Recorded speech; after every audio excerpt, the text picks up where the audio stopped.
This is LBC from Global, leading Britain's conversation with Nick Abbot.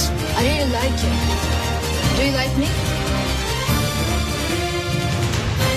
Well, let's get back to it. A new report warns that global warming of 2 degrees centigrade would see extensive long-term and irreversible losses from the Earth's ice sheets and glaciers. It would lead to polar oceans that are ice-free in the summer and suffering essentially permanent corrosive ocean acidification, the report says. Please don't make me say that again. Permanent what now? Corrosive ocean acidification. Acid. This would commit the world to between 12 and 20 metres of sea level rise if 2 degrees centigrade becomes the new constant, which basically means that we're going to be commuting by boat. Holding global warming at 2°C would also not be enough to prevent extensive permafrost thaw, bringing additional warming from the resulting CO2 and methane emissions. The review shows how 2 degrees centigrade of warming is too high, and that the aspirational limit of 1.5 degrees centigrade in the Paris Agreement is not merely preferable to 2°C, but the only option, the report says. I'll sum it up for you. But I'm sure that everything will be okay because the world's leaders are meeting in a country that is one of the world's top producers of fossil fuels and is in large part held in secret in the company of lobbyists from the oil industry. What could possibly go right? Meanwhile, on social media, a rainbow coalition of numpties are braying that there is no such thing as global warming because it's freezing outside. Snow flurries fell across the country following the coldest night in 9 months at the official start of winter. Bloomin' freezing outside. Events such as the Christmas lights switch-ons, winter vaccination services, community health buses and children's football matches were cancelled across the UK. You know, other countries, they keep going, even though they're up to their eyeballs in snow. Reporters were filmed at roadsides on the TV news with snow almost coming to the tops of their shoes, talking about the devastation that this completely normal, unexpected event has caused. I mean, we must have had about 1 millimetre of snow in the southeast, you know, so there's warnings of danger to life broadcast because it's a bit slippy out. Warning, warning. Drivers will warn to drive as fast as they can without actually taking off, and be sure to undertake on roundabouts and recline their seats so that they're almost horizontal and can't see over the steering wheel, because that makes you look cool. Correct. Of course, if you're in a hatchback, you will already be doing this. Thank you. Appreciate your cooperation. LNER said that trains between York and Edinburgh were delayed due to severe weather, whereas they are normally delayed because of non-severe weather. Temperatures dropped to minus 9.4 centigrade at Shap in Cumbria this morning, making it Britain's silliest named town. Shap. Are you going to the shops? Yes, in Shap. Oh, a Shap shop. What's a very bad Shap shop called? Never mind. Disgusting. The Met Office said a low of minus 10 centigrade was possible tonight, which would be even colder than Moscow, wherever that is. You know the London Mayor, Sadiq Khan? Yeah, that's him. Sadiq Khan activated a severe weather emergency protocol, and I'll give it to you word for word. Emergency, everybody to get from street. Emergency, everybody to get from street. The severe weather emergency protocol is to open accommodation to rough sleepers amid sub-zero temperatures in the capital, and Cruella Doberman said that's okay. You can bring those rough sleepers inside as long as you take the roof and the walls off the building. But we can ignore that because she isn't Home Secretary anymore. It's, what is the point in remembering who they are anymore? There'll be another one along tomorrow, eh? Absolutely. The UK Health Security Agency and the Met Office have issued amber cold health alerts in 5 regions. The East Midlands, the West Midlands, the North West, the North East and Yorkshire and Humber, which sounds like everywhere to me. Met Office spokesmodel Ollie said that the cold snap will be with us into the weekend, although milder air from the southeast west may bring further snow. Oh, no. National Network Manager at National Highways, Dale, advised motorists to keep a winter kit in their car while driving. He said that you should always carry a packet of mints and a Kenny Rogers CD. Rock and roll! He said freezing conditions bring so many hazards such as snow and ice, so please plan ahead for your journey, check weather forecasts, and if weather conditions do become challenging while travelling, adjust your driving behaviour and take extra care. He don't know us very well, do he? Would you like to hear the long-range forecast for the next 4 weeks? No. OK, this is the first half of December. Thursday or Friday, it'll be less cold than today, with rain and stronger winds. And then the following week, by mid-December, it'll be unsettled but milder. And then the second half of the month, including Jesus' birthday. Changeable. Wetter and windier than average, with temperatures most likely to be near or above average. Temperatures most likely to be near or above average? We'll take it. Email from Craig says, more words of wisdom from a strong and stable genius. Puerto Rico is surrounded by water. Big water, ocean water. If he gets into office again, we are all so dead. Oh, shut up! Nobody ever saw such water. Wet. The wettest water, everybody says so. Nick emails, David Cameron says that Britain has an unbelievably strong climate record after he and Techi and King Charles all flew to COP28 by separate private jets. But Dave might be right for once. I don't believe it's a strong record at all. Oh, as in unbelievably strong, right? Okay. It took me a little while there. Just a moment. Time's up. Do you get it or not? An unbelievably strong climate change record. Unbelievable. Email from David says, you used to play this hilarious sound effect of a baby crying. You played it a lot after Wills and Watson had their baby, and I was wondering if you could start playing it again on the show, as it cracks me up every time. This is not a request show, David. We don't do requests. Oh, does that make you feel sad? 0345 6060 973. Colnbrook. Nick. Good evening, Nick. Yes, sir. May I share a little story with you? So I have another one that's true. A friend of mine... Hang on. Wait a minute. Are you the chap that keeps calling in with stories, which are actually jokes? No, they're true stories. I told you about the car, first of all. Absolutely, that was true. Genuinely true. And this one is the same, if you'll allow me. But what is it about? This is a young man who gets invited out by his mates to go down the pub for some drink. About not anything that we're actually talking about right now. No, Nick, I suggest you put it down on paper and send it into the Reader's Digest. Okay.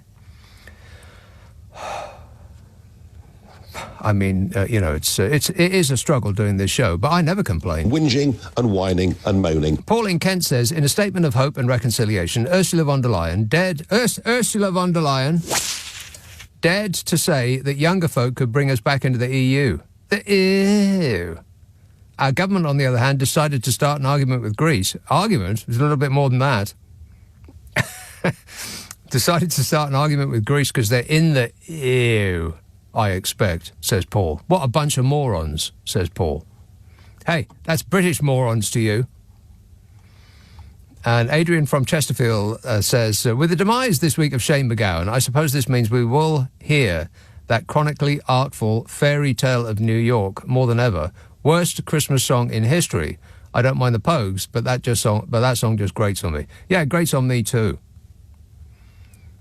It ain't no fairy tale. And what's it got to do with Christmas? No, no. Yes, no, yes, no, yes, no. In that order. No. I mean, that guy that just called, I suppose he's okay, but I mean, I really don't want a series of people calling me up just to tell me, like, long-winded jokes. That's not what this is. I suppose you think I'm being cruel. Yes. Hannah says, the guy who said there's a few idiots in our party and we should have a second referendum has uttered the following words in the diary room of the celebrity jungle. Okay, here's something else I'm not remotely interested in, the blooming celebrity jungle. I don't care about any of those people, and I guarantee you that this is true. Stop watching that tripe and they will stop making it. I promise that'll happen. You have the power. Use it. Anyway, she says, uttered the following words in the diary room of the celebrity jungle. Sometimes the majority gets it wrong. Sometimes democracy gets it wrong. Thanks, Nige. You said it. Too late, though. Just stop encouraging them. They know how many people watch that program, and the advertisers know similarly. So just stop watching it, and they will stop making it. Toot sweet, I promise. I mean, the ratings are apparently down. Not that I really care one way or the other. But the right-wing media were having they were crowing like crows. That the ratings were the highest ever now that Uncle Nige is in the jungle. I'm a nutcase. But they were telling you what last year's record ratings were, not this year's ratings. This is the problem with social media. That is absolutely chock full of misinformation. Yeah, last year's ratings is what they what they were originally telling us. I'm like kidding on that. It's Nigel is so popular, and you can tell that he's popular because of all those elections that he's won. Last time around, I think, was it the last time or the time before that? He lost to a dolphin, a man in a dolphin outfit. I mean, it doesn't get more embarrassing than that, does it? Yes, apparently it does. Yeah, whatever he's doing on that show is a little bit more embarrassing than that. Is it more embarrassing than emerging out of a tree to wish people a happy birthday on a video for money? Does it get more embarrassing than that? Stu in Ipswich says, "Hi, Nick. Yesterday, schools held their own COP28. It's good to see that some people in short trousers..." It's good to see that some people in short trousers care for the environment. And, last week I got a stern missive from a disgruntled listener who said, how dare you make fun of titchy suit sizes stature. And my response was completely correct in every respect, that they've taken our money and they've taken our future, and they've taken our democracy, and they've taken our ability to go and live where we blooming well want, and they've taken our ability to protest about any of the above. So literally all we have left is the soon-to-be extinguished ability to make fun of them. And you want to take that from us too? No. You can pull it out of my cold, dead hands. It's good to see that some people in short trousers care for the environment, says Stu, and I bet they don't get into a sulk over who's got whose marbles. Still, Matt Hancock says he has learned that it's wrong to break the rules. He had to learn that. Shocking. Yeah, Matt Hancock needs to get bent over a desk. Thank you, sir. May I have another? With pleasure. It's going to hurt you a lot more than it hurts us. Nick Abbott on LBC. Call 0345 6060 973. Right, so what we doing? Given we are doing a radio show, it does remind me, though, that I do a podcast with Carol McGiffin, which is the new episode we're going to do on Sunday. So if you have an issue that you'd like us to solve, it's a problem-solving podcast in which we try to solve people's problems while not laughing too much, and usually fail on both counts. But if you want us to have a bash at your issue, every now and again we do come up with a solution. So you must send it to the following address, nickandcarol@global.com. Yeah. That's nickandcarol@global.com, and prepare for total satisfaction. Oh, right, yeah. Ask for my name on an internet near you. What's your problem with Nick and Carol? We've got a big announcement coming up soon. We're almost... I've stopped counting, but we're near enough 200. I think it's 197 that we've done at the moment, or something like that. But anyway, we have a massive announcement for our 200th episode. Whether it is included in the 200th episode or not, we don't know. I mean, what am I supposed to do? Just sit there and add them all up? That involves maths. Oh, no. I won't. Homework, that is. North Carolina. Hello, Graham. Nick, lovely to talk to you. Graham. Somebody's got to say it. You know? I mean, we're talking about Elon Musk here. Oh, you are? And, well, you mentioned it. You brought it up. It was the second thing you brought up. Oh, I see. It's my fault. Go ahead. Well, no, it's when you're part of the system, Nick. You know, you don't have to take responsibility, but you know, you're in the pool. Part of the MSM, yes. Whatever. Yeah. So he doesn't mince words, does he? No, he doesn't. No. And I don't really think that it's going to affect. It may affect a few advertisers, but I think that some people are going to find that very refreshing. You think? Well, advertisers? People might find it. People who are who just wait a minute. People who want to just say whatever they like, that whatever dopey idea that flits across their vacant mind, they want to just vomit that up on social media. Those people will love it. Advertisers, on the other hand, that's completely different. Contortionists might love it too. The other thing I wanted to mention was this global warming business. I think that Obakarama is going to have trouble with his $12 million estate on the island of wherever that is, Martha's Vineyard. Yeah. If the sea rises, he'll need a boat. Well, he can go and pick up Donald Trump because Donald Trump will be using Melania as a flotation device. Oh, Nick, come on. See, I think that deep down, you are actually using silent builder's language. Yeah. Deep down, deeper and down, like status quo. Yeah. All right. You need radar to hear it. Exactly. Yeah. Not really. I think I'm broadcasting loud and clear. Thanks a lot, Graham. Appreciate it. As people up your way say. I have no idea if they say that in North Carolina, but I'm just going to imagine that they do. What do people do in North Carolina, by the way? And why is North Carolina different from South Carolina? What's the difference between the two, apart from their points on the compass?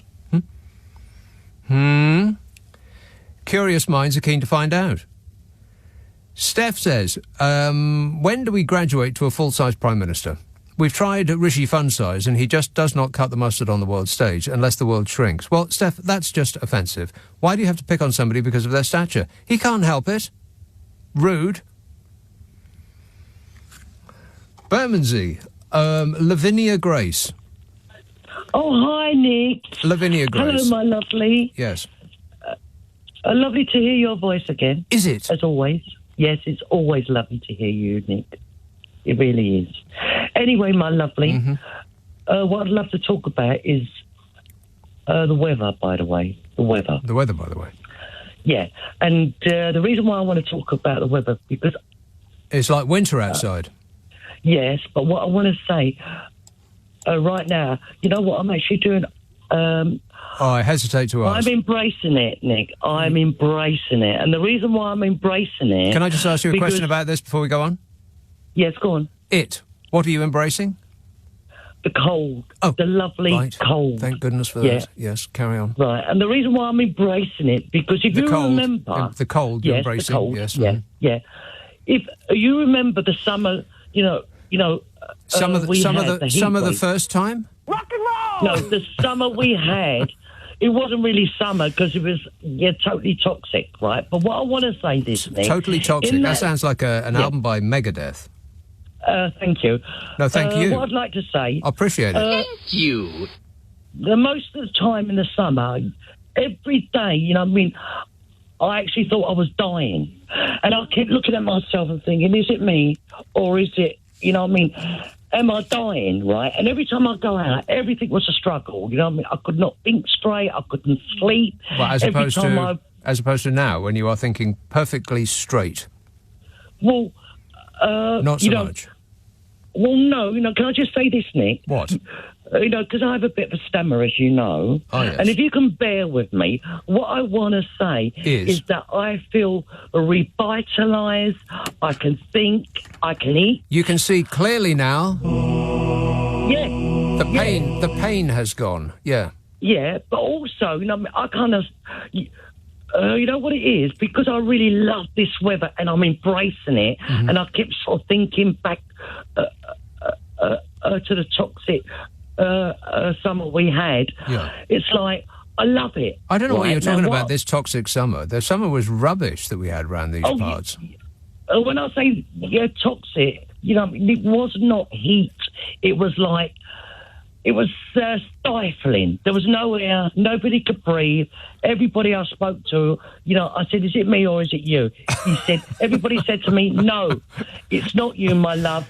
Lavinia Grace, just crack a window every now and again. You'll get some fresh air in. Well, this is what I'm trying to do. What I'm trying to say, Nick, because I have not spoken to you for some time. I know, haven't I been lucky?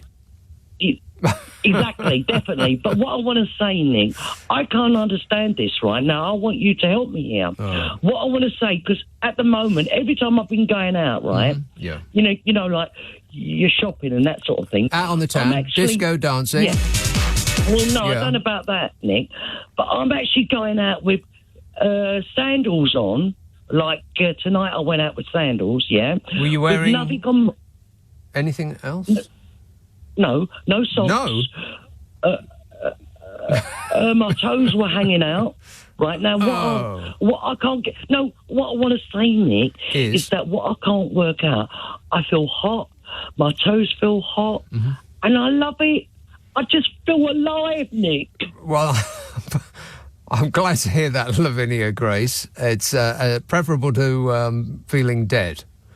And thanks for the weather update, mate. Appreciate it. Try to put something other than sandals on before you leave the house.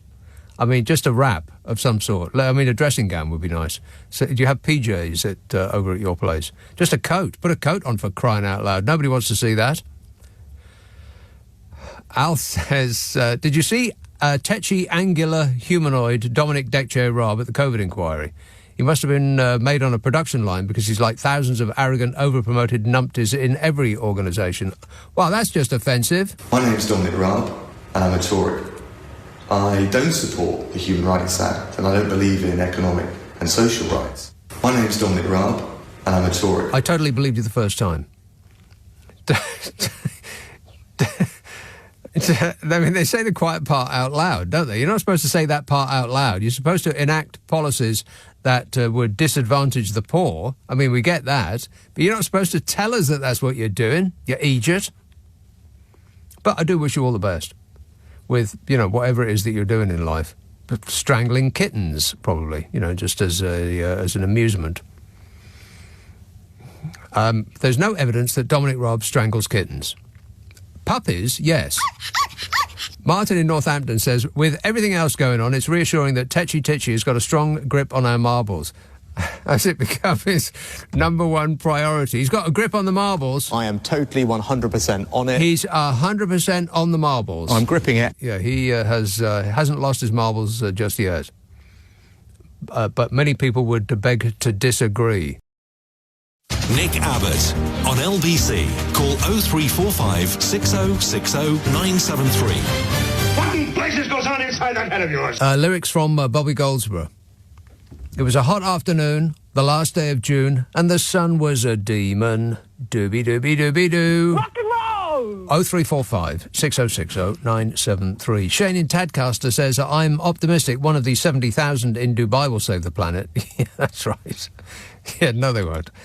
Because we're not interested in saving the planet. If saving the planet requires us to change our lives in any way whatsoever, we won't do it. Which means we won't do it. We just won't. We'll wait until it's too late and then try to blame it on people arriving here on small boats. Or probably Jeremy Corbyn's fault. Yeah, thanks a lot, Jeremy Corbyn. Up to our armpits in water now. 0345 6060 973. Plymouth, Julie. Hello, Nick. How are you? I am great, mate. Oh, I loved you singing that song. It's a great song. Isn't it? Oh, wonderful. I was wondering if you have had a little look at the COVID inquiry. Doobie-doobie-doobie-doo. That's going to go around and around my brain. It's going to be like an earworm now. Oh, no. Oh, it's going to... That's a great song. So, yes, it's like the worst job interview. Like, you know, you get the line outside. It's like the worst. It's like a sort of clown interview. It's terrible. I mean, apart from the scientists, at the start of the week, where, you know, you go through sort of Raab and Gove and now Hancock, and then you've got Cummings, I forgot, and then you've got Boris. I mean, it's just like, how did we let these people get into power to run us? And yeah, what do you mean we? I didn't have anything to do with it. Wasn't my fault. Neither did I. Why did the rest of the people? Yes, exactly. Oh, Nick, and the council, the chap, I don't know, I can't remember his name, but I like him. He keeps getting told off by the KC, the lady. The person who's doing the interrogate. Well, there's two of them, two blokes who kind of look the same, don't they? There's about four of them, because there's all different, they're coming from, like, families of bereaved, and there's a couple of ladies, a couple of gents, but there's one chap, and I like him. He's coming from all different directions. They're coming in low out of the rising sun. Have you watched any of it? No, not really. And about a mile out, they're going to play the music. The thing is, you knew, we knew, you and I knew, and maybe some other people. We all knew. Yes. I'm not surprised. We were being led by a catastrophic clown show, and I can't imagine who is mostly responsible for that. Yeah. Wait a minute. Of course, he is yet to give his evidence, and it's the press are going into maximum overdrive, trying to distract us with absolutely anything at all, other to get our minds off what this is all about, and that they are doing it for people like Dominic Cummings and Hancock. Well, can you imagine what they're going to do when Boris Johnson takes the hot seat? Are you going to watch that? Well, don't. I'll phone up and tell you. All right. But also, Rishi, Fishy. Yes. His trousers don't meet his Don't ankles. call him dishy. No, he's not dishy. I don't think he's dishy at all. He didn't tell anybody about eat out to help out or eat out to spread the virus. Yeah, he just one of his now genius thoughts. Prime Minister. He just dreamt it up and did it. Yeah. Tell people, please, people, think about this. Come on. Hey, Julie, in closing, do you like pina coladas and getting caught in the rain? I do. Go on. Are you into yoga, and have you got half a brain? Well, a little bit more than half. More than a little bit. Oh, well, I'm afraid you failed this test. Better luck next time. Thanks a lot, Julie. 0345 6060 973. Martin in Northampton says, with everything else going on, it's wait a minute. Oh, no, I've read that one already. God, repeating myself already. Angular texture humanoid, done that one. Mick in Belvedere says, I think that you should lend your no buzzer to the COVID inquiry next week to speed up proceedings. It was bad enough this week listening to Hancock's distortion of events, so just imagine how it's going to be next week when his imperial bodgeness is there. The chairperson should be able to use it in the following way. Stop ruffling your hair, stop waffling and answer the question. That can't be right, as it contradicts the acknowledged facts. Buzz, buzz and buzz. This being the case, though, I can foresee the chair putting in repetitive strain injury claim at the end of Bodge's testimony. Hey, I've got repetitive strain injury. I do, in my hand. It goes all the way up my forearm to my elbow, and I get shooting pains up my neck now. But you know me, I never complain. Whinging and whining and moaning. It just came out of nowhere. I've never had that before. But like picking things up is difficult now.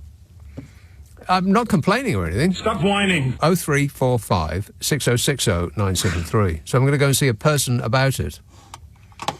They'll probably tell me I've got to have my arm off. Merthyr Tydfil. Hello, Jeff. Well, how you doing, Nick? Good, thanks.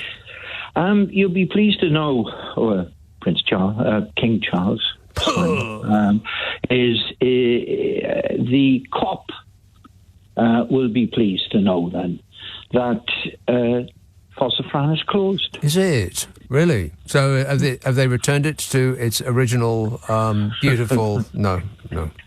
Not yet. So I took a detour. Because, it had it closed. Yeah. On my way over to the Goose and Cuckoo. Really? There's a goose and cuckoo? I had no idea. In Hanover. Anyway, so I go up the place, and there are all these huge yellow trucks all lined up. Looked as if they weren't excavating anymore. Yeah.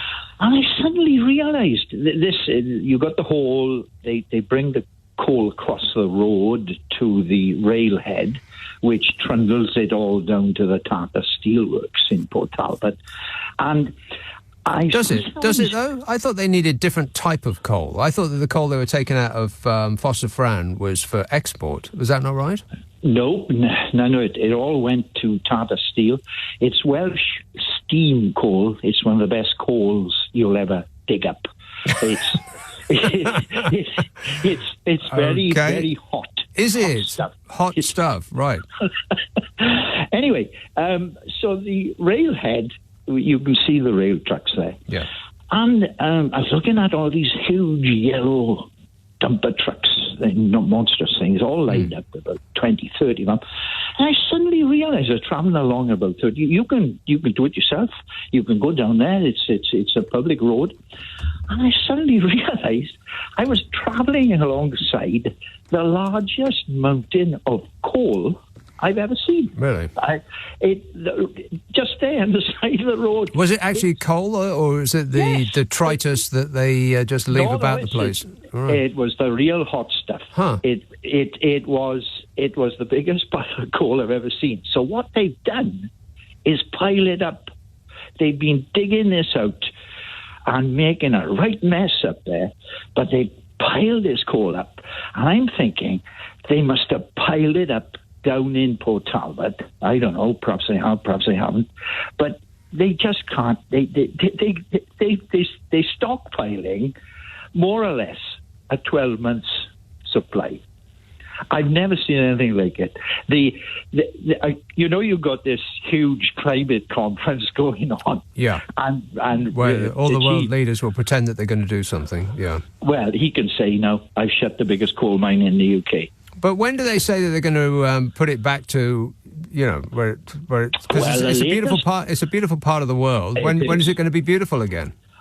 They've just starting to discuss it. Yeah. Remember, I told you that starting to discuss it. As though they didn't see this coming. Like the end of an open cast coal mine.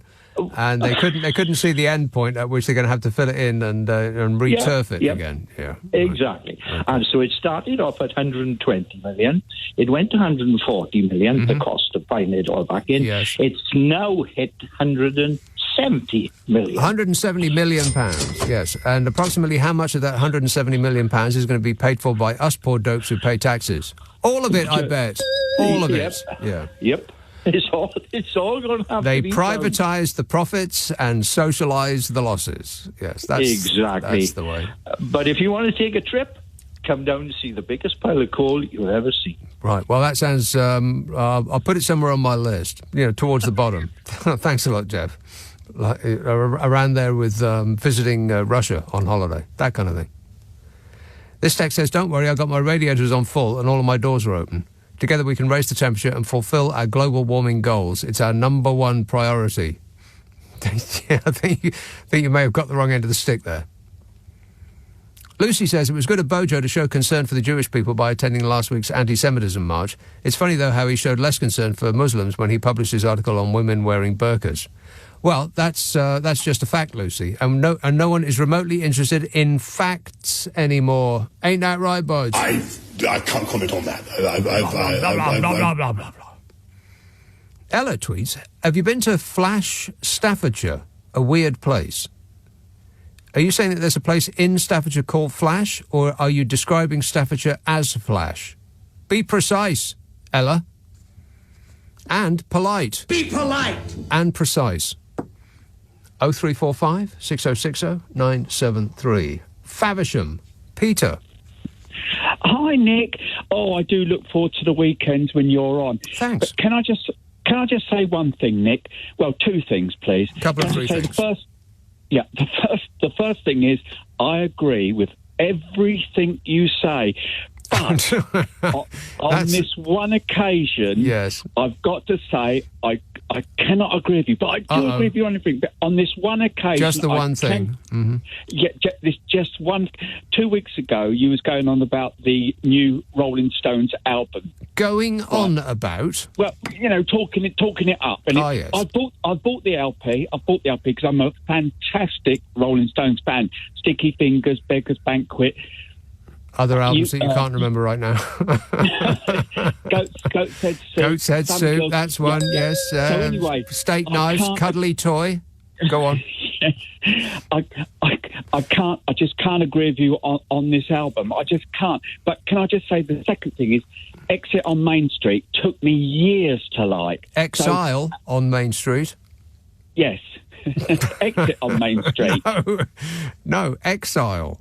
Yeah, Exile on Main Street. I mean, yes, Exile on Main Street. I do get nervous when I talk to you. Oh, Nick. that's your excuse, is it? You came on. You couldn't name a single Rolling Stones album, and the one that I did. Yes, I did. And the one that you did manage to clasp out of the air, you got it wrong. I can't believe it. No, it's just that I do agree with everything you say, Nick, and I think you're a fantastic. You're a fantastic person, but I cannot agree with you on this Rolling Stones one. And when you say fantastic, do you mean like science fiction? and can I just say the last thing is, Nick, that getting out the jungle. Honestly, what a carry on! Watch that. Can people watch that nonsense? Just stop watching it. Yes. I don't watch it, Nick. Turn the television off and walk away from the remote. Promise me you'll do that, Peter. Thanks a lot, mate. 0345 6060 973. He's completely incorrect in every respect. That new Rolling Stones album is brilliant, but don't get me started on that again. Rob says, listening to the Nick Abbot Habit, which is one of the other podcasts that I do, it's a best of clips of old shows, just the funny parts. There's... it's about half an hour long, comes out on a Monday. Although last Monday's was a special extended all Donny edition. He says, listening to the Nick Abbot Habit from about 2 years ago, do you remember a man walking into the studio when you were live and then he had the audacity to tell you to calm down? Yes. Well, yes, I do. Of course I do. I was here when it happened. And it happens relatively frequently. It happened just the other day. Somebody came in. I was just about to be on the air. I had my headphones on and I was just sitting up, like a dog, begging in front of the microphone, ready to, vomit this show up all over the radio. And somebody burst in and said, oh, hello. And I'm like, I said something supportive like, get out. Something like that. And the look of stunned surprise on their face. Never been spoken to like that before in their lives. And we marched straight over to HR. But it's that I'm in the production side because I play all of their stuff. I have total control over all of the knobs. I can do anything. I could take this entire station off the air just by thinking about it and then doing it. But, so I'm the only presenter that does all this technical stuff. So I'm on the production side, which is where the newbies learn. So they're used to coming in where I'm doing my bit to sit down and control the show for whoever's sitting through there, where there's actually nothing for them to do at all. It's just a desk with a microphone. God, what a life, eh? That's the reason that they come in here. But usually they don't give me an attitude problem when I tell them that I'm on the air on the radio. He told me to calm down. It's exactly what happened. Like, I should leave and he should stay. All right, calm down, Grandad. I don't know whether he was Liverpudlian or not. I've got no interest in finding out. But he did actually say, calm down. 0345 6060 973. By the way, I'm still feeling a bit oily and sticky after watching Michael Gove apologise. I'd just like to take this opportunity, if I may. I mean, really. I mean, really. If I had this strength, I'd have picked that television up and thrown it out the window. He said, I am very sorry that I screwed up. Totally I am so sorry. You just don't know how sorry I am. I'm sorry. Yeah, and it was just about as believable as anything else he's said. God.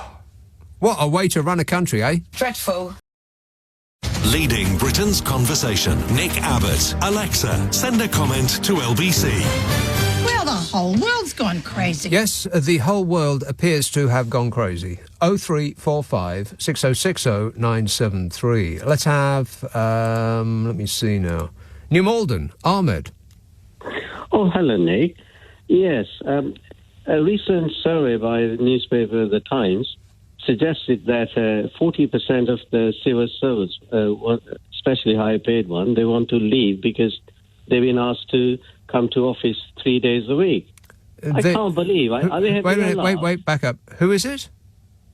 Well, the Sunday Times carried out a survey of civil servants. Oh, the civil service, right. The civil service. Civil service. Sorry, civil service. Civil service. Pardon. Yeah. I mean, are they having a laugh?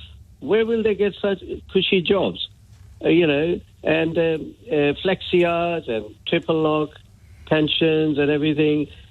Go, come to office whenever you want. I mean, for God's sake, if they're... Well, I think the minister should call their bluff. Mm-hmm. I mean, the thing is, if they were working for private sector, they'll have to work. They'll have to perform. Yeah. So... Well, there's no evidence that they're performing. What evidence do you have that they're not? Exactly. So no. What evidence do you have that they're not performing? Well, it's obvious. I mean, you can just see Home Office and everything else. Well, it's obvious that the Home Office are not performing to their maximum ability, but that, I would suggest, is because of the various people that have led the Home Office. Well, I wish I could get such cushy jobs, where you're paid and you don't have to work really hard. Because in private sector, you will have to perform. You will have to deliver. And they are not delivering. Yeah, the only people that deliver in the private section are those kids on scooters who weave in and out of traffic. They're like mosquitoes around you. They're such a nightmare. You just don't know where they are. First, they're on the right-hand side in your right-hand side mirror, and then you lose track of them, and they're suddenly on the all of a sudden on your left, trying to undertake you on a roundabout, or they're right behind you, so near that you can virtually see the colour of their eyeballs. Well, I think, these civil service people, they are on a gravy train, like all the ministers. Yeah. They are just not delivering it. Well, but you're just making all this stuff up, Ahmed. You're just lashing out wildly with no actual facts at your fingertips. Well, no, but the survey by the Times newspaper, it must have been... and it said how many civil servants want to leave? 40%. 40% want to leave. They want to leave because they've been asked to come to office for 3 days a week. Right. Well, they should be working full week in office. Yes, but if they are working at home, surely they would have the extra time that they would ordinarily be commuting in order to do extra work. Well, are they working at home? Well, you seem to have made your mind up, Ahmed, but again, your opinion is based on no facts, just opinion, just bias. Well, who said, you can see all these civil service in coffee shops and wherever else? Well, yeah. They're down the disco having a laugh at our expense. Yeah. Can you believe that? I think they are having a laugh. All right. OK. Thanks a lot, Ahmed. Cheers, mate. 0345 6060 973. There you are. So take that. East Yorkshire. Hello, Mike.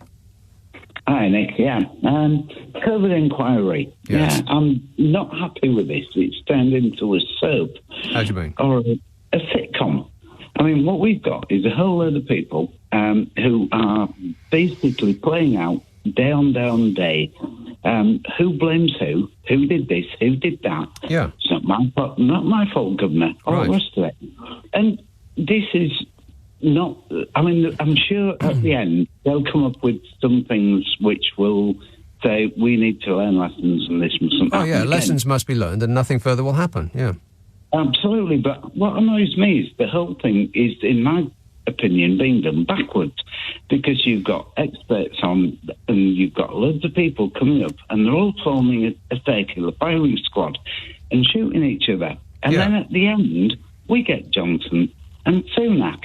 Right. Now, if you were holding an inquiry, what you should do is get hold of the person who was in charge, whose responsibility it was, and say, what happened? Yeah, no, I don't think so. I don't think so. I think they're doing it the right way around. I think they're gathering evidence and then they will be snookering into a corner. I know you don't snooker into a corner, but I mixed my metaphors. They'll snooker them by painting them into a corner, and they'll have all the evidence already so that it will be less easy for Mr. Blobby to dance around the facts. Yeah. Wait a minute. Now, I take the exact opposite point of view. If I was wanting to defend myself, what I'd want is for everyone else giving evidence to give their evidence first. And then you can pick your way through that over the casualties and the dead. I can see your point, and you can say exactly what you want. Yeah, because they don't have a right of reply. And so when you've got, which I'm sure Sunak and Johnson do, is expert legal advice, they can pick their way through that. And that gives them the chance to walk free at the end of it, blaming everybody else. Free. And that is really, really annoying. Yeah, I don't think that's right, because if police investigations, they gather all the evidence before they talk to the main perp, don't they? I mean, the only part of this that I know anything about is what I've seen on TV. And I'm sure that TV cop dramas are just like real life. But that's what they do. They gather all the evidence and then they put questions to the perp, having got all the information that they need, and thereby can trick them into, to confessing. Yeah, I think it works all the way. That yeah, I know you said that, Mike. You've said that, Mike, and we're going to have to agree to disagree on that point. But Chris Daw, KC, is KC is King's Counsel, which means he's a top-flight legal beagle. I retweeted something that he tweeted today. He said, food for thought. What is gross negligence manslaughter?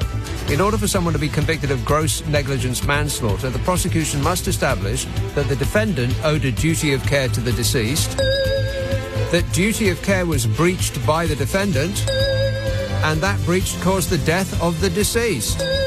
So that sounds like 3 strikes and you're out. To whoever is responsible. Fill in the blank here. 0345 6060 973. Friday, Saturday, Sunday night at 10. Nick Abbot, LBC. On your radio, on Global Player, and Play LBC. Leading Britain's conversation. This is LBC.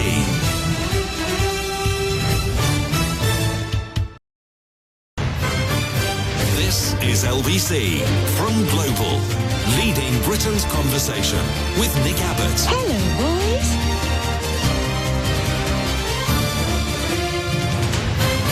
You've got a good, your mind is a little bit, three-dimensional. No, I have no idea what you mean. Rob says, no, read that. Stephen Sheffield says, a few short weeks until the A to Z shows. I'm really looking forward to it, but dare I say it, I don't think 1 hour per letter is going to be enough time to cram in everything that's happened this year. Any chance of extending the shows to, say, Easter? Yeah, well, let me think about that. No. It's a no from me. The A to Z of 2023 starts Christmas Eve at 10 o'clock. And it goes right the way through to New Year's Eve, and it's 10 till 1 a.m., 10 p.m. to 1 a.m. every night from Christmas Eve to New Year's Eve inclusive. And it's almost as though God himself had made the alphabet just long enough to fit in that precise gap between Christmas Eve and New Year's Eve. 1 letter per hour, and we complete the A to Z. I'll write it up in a book with the... as the year has been going on, I've been collecting some of the stupidest stories that have, the things that have happened to us over the last year. God, you wouldn't believe it. Well, you would believe it. You probably remember some, if not all of them. And I'll write that up and put the A to Z of 2023 in the back, and I'll stick it up the internet in the beginning part of the new year. Leave it with me. Let's have Maidenhead. Hello, Paul. Hey, Nick, how you doing? Good, thanks. It's funny you say you can't get out of a snooker when you're in a corner. You said something like that, didn't you? Something stupid like that, yeah. I meant painted into a corner and snookered. Yes, I combined the two. You can get out of it with a little bit of side or top spin or anything, or play a lot of it. Yeah, or whatever is appropriate in any given moment, yes. Yes. Stop playing snooker, Paul, and get outside and breathe some fresh air. It's not... No, I walk to the club and I play pool. I'm talking about pool. Play 9-ball and everything. You walk to the club and play pool. Yeah. A child's game. Yes, anyone could play pool. Yeah. But it's funny you say about tunes. I don't know if you prefer Beatles or Stones. Right. Which one do you prefer? I prefer Stones. It depends. Depends what you're talking about, what my mood is, whether you're talking about as a live band or as a studio band, whether it's... I can't even believe Lemmy preferred Beatles, and Lemmy, I think Musos would prefer the Beatles. Yeah, but my point was... There's a point? Talking about... There is a point. This country, the way it is, and the way you're describing it yourself on your shows, is like Paint It Black by the Stones. Doomed. If you know that tune. Yes. Paint It Black, about Vietnam. Is that what it's about? Not, I don't really listen to lyrics. I've got no idea what it's about. It took until the Rolling Stones made a big deal about not playing Brown Sugar anymore. I didn't know what that song was about. I mean, I would sing along with it, but it never really occurred to me to actually concentrate on what the lyrics were saying. I just don't pay attention to lyrics, other than as just another sort of a musical instrument on a track, the singing part. But because lyrics, they're usually "Ooh, I love you, baby, yeah," or they're just completely meaningless, like David Bowie's lyrics. And I can sing along to most of his songs, but I don't actually pay attention to what it is that they mean. And Paint It Black, I'm extremely familiar with, but what it's about, nobody knows. All right, thanks a lot, Paul. 0345 6060 973. And when I say nobody knows, I mean that in a Donald Trump sort of way, by which I mean everybody knows apart from me. I know I've mentioned this before, but it's worth repeating. And if you haven't seen it on the World Wide Web yet, then look it up at your leisure. He did, in the middle of one of his safe space rallies, where it just goes on and on and on, this rambling thing that he does. He stopped about halfway through a sentence and said, USA. US. That spells us. I never thought of that before. Nobody heard of such a thing. Us. US. Like it just struck like a gong. He's going to be the next president of the United States of America. Can you believe that? No, me neither. 0345 6060 973. Bristol. Hello, John. Hello, Nick. Didn't I just speak to you? No. Oh, who did I just speak to? I've got no idea. Answer the question, John. No, I've just come on the line. No, right. What Carry are you on. talking about? I have no idea.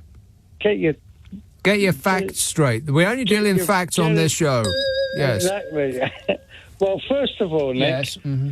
I just want to big shout out to Nick from Vancouver, because I love the cut of his jib. And Nick, if from Vancouver, if you're listening, hello, mate. I don't know you, but I've heard you on the radio a lot of times. Hello. Yes. Hello. Hello. Secondly, Nick, Nick Abbot. Yes. I love the cut of your jib too, and you leave my jib out of it. And by the way, the two best albums in the world ever is "Wish You Were Here" and "Dark Side of the Moon." Okay, let's clear that one up. And yes, I've seen Pink Floyd live a couple of times, and the greatest band of all time ever. Right, so that's that one put to bed. All right. Right, okay. Now let's get on to... And in closing, yes. And in closing, Matt Hancock. Yes, I refer the people. You can check it out. It's going to be out there somewhere on YouTube or somewhere out there on the internet. When he stood up in Parliament at the dispatch box, okay, in February 2020, I think it was, and he said, yes, no, the virus isn't coming here. We've got it all covered. We're much more prepared than everybody else. And the arrogance... I don't recall him saying that, but I wouldn't be surprised if he did. Check it out. Yeah. Check it out. I absolutely will not do that, John. That sounds like homework to me, which is a big no. No. Yes? No. But thanks, John. Appreciate it. Tom tweets, in a strange twist, probably caused by Meghan Markle, it's actually colder than it is wet in southwest Wales tonight. Clearly a sign of climate change and the unstoppable progress of the woke, tofu-eating Guardian readership. Okie dokie. The wokey-cokey. You believe that. Thanks a lot, Meghan Markle. See what you've done? By the way, this is your weekly reminder that Kate is absolutely perfect in every way. Meghan Markle, on the other hand... I've never seen anybody get it in the neck quite so much as Meghan Markle from the British press. Have you? I mean, in the entire history of the British press, has anybody been attacked more regularly than Meghan Markle? Apart from, for a couple of years there, Uncle Jezza Corbyn. Apart from him, it's been Meghan Markle all the way. She is their number one attack target. It's just incredible that they just keep going after her again and again and again and again and again.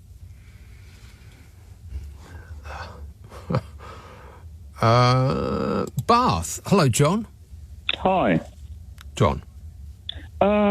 Just a couple of points. I know it's your lighter show, so I'm not going to get heavy. But you know, this inquiry thing, I mean, I've only got 3 questions that I want answered. First of all, what have they put in place the next time we have another pandemic, which will come? Yeah, a VIP lane. Mm-hmm. But that's the point. I want to know, what have they put? Have we got any resources there? Have we got any PPE? No. Have they learned any lessons from that? I very much doubt it. That's what I want to know. And then secondly, where on earth has all the money gone that was embezzled? Mm-hmm. These are the kind of questions that will get you put on a list, John. Well, I'm already on a list, as you know. But, I mean, the third one as well is what is this imaginary? You know, people, even the media, are starting to say this now. They're saying things like, "Well, the protective ring that Matt Hancock was talking about wasn't really a full circle." It wasn't protective, and it wasn't a ring. Other than there that, was no ring. There was no ring because he just sent them all to the care homes to reinfect everybody. So it's like and be sick. So it's just I don't. The whole point of inquiry for me, I don't. The he said she said stuff is one thing, but I want to know because another pandemic is going to come along, and we already hear this phrase again and again and again. It's engrossed itself into the media consciousness. The word unprecedented. Unprecedented, yes. Well, we seem to be hearing the word unprecedented an unprecedented number of times just lately, usually in relation to the weather. It's everywhere, I've noticed. It seems like they're new words that they've all learned. Yeah. But the thing is, it's like, you know, what they'll say is, well, it's unprecedented. We never realised we'd have another pandemic right after a pandemic. Yeah. And they're going to make the same mistakes again. Of course. I wonder, why is Matt Hancock not asked about why he gave a contract to his neighbour who runs a pub? But things like that weren't asked. You know, the fast tracking of people. Mm-hmm. Yeah, he was undoubtedly the best person for the job at that time, being as how he had, he was running a pub. It's actually, well, this is the whole point, you see. So while this is the whole point, you know, when they were in a situation where the country was on its knees, they thought, well, this smash and grab, as you say, this is the time to take all this stuff because we may not get this chance again. I just cannot believe that seems to have been, I mean, to the ignorant outsider such as myself, it looks as though that was the government's number one priority, was to monetize this this manna from heaven, this golden opportunity. Yeah, it was like a money making. That's how they thought of this is just incredible to me. I mean, these people are in a position to save our lives, and yet it appears as though, to the ignorant outsider such as myself, that their number one priority was to monetize this. I'm just repeating myself now, but so infuriating. But Nick, why would we expect anything different from someone like Richie Sunak? Is basically a corrupt stockbroker. Well, you can't say that. Well, you could. I'm not sure corrupt is accurate. Ineffectual, perhaps. Yeah, well, I mean, over his head, perhaps. He made an absolute fortune when Goldman Sachs collapsed, and he refused to actually. Goldman Sachs did not collapse. Well, whatever happened to it, you know the prime mortgages thing where everything collapsed. Yeah, all right. I know he bet against it, and when everybody else suffered, he gained. But that's. But you know what I would say. That's the hedge fund racket for you. Yeah, but you mentioned George Bush just now. It's not George Bush. There you go. There's an oxymoron, Freudian slip. Yeah, George Bush. Absolutely. Who? You mentioned Donald Trump about realizing us is in the USA. How can I say this? Because my wife is a teacher, so I've got to be careful. I think he's autistic, or he's on the spectrum. Because to say that I've just realised us is in the USA, I mean that's not. I mean, oh my God! Hey, by the way, don't talk to me that way. Don't talk to. I'm the president of the United States. Don't ever talk to the president that way. Don't ever talk to the president that way. I know he's going to send me to Rwanda. Well, you'll get on 2 lists, John. One here and one there. I think I'm on many lists, Nick. Yeah. I would bolt your door and pull your curtains. Don't ever To be honest, I'm looking forward to it because my birthday's on the 31st of December. And to be honest, I almost want to book myself into a hotel equivalent to The Shining. Okay. Right. Okay, The Shining. Right. I thought he was going to talk about a Swiss hotel. I thought you might have strayed a little bit too far there, John. It's your birthday, eh?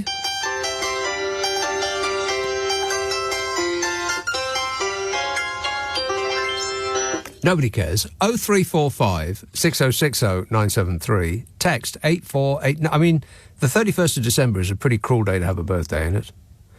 I mean, Christmas Day would be a very cruel day to have your birthday. But somewhere that's so close, I mean, as a kid, you get presents twice, or do the parents just think, I would imagine, would be the order of the day. But, some of the best people were born on Christmas Day. I'm thinking of one person in particular, of course, Kenny Everett. Leading Britain's conversation. Nick Abbot. Alexa, send a comment to LBC. Would you mind telling me what this is all about? We're mostly discussing the issues. Sam says, every year since 2016, it's got crazier and crazier. What on earth will 2024 have in store for us? Well, we'll find out when we get there, Sam. Kelly in Bristol says, thank you for recommending the new Rolling Stones album. I was born in the early 80s and I've never really listened to the Stones before. Never really listened to the Stones before. What? But I love LUV it. Phil says, there's no climate change, it's just weather.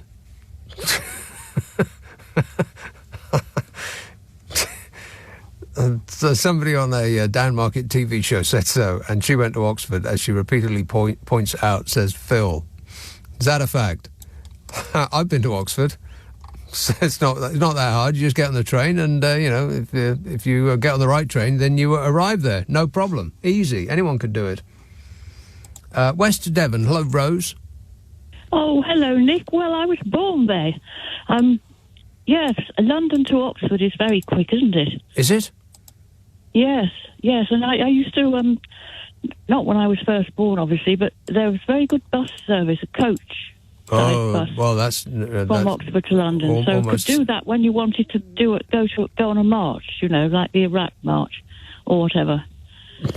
So right. I was born in the Iraq, the Don't Attack Iraq one. The Don't Attack Iraq. 2 million people there, not 1 million, I'm sure of it. Right. Anyway, never mind that. Yeah, never mind that. But, yes, I was born in the Radcliffe Infirmary, and I was in Oxford and around when Satisfaction came out and then Let's Spend the Night Together. And why I rang, Nick, is because you've mentioned brown sugar again.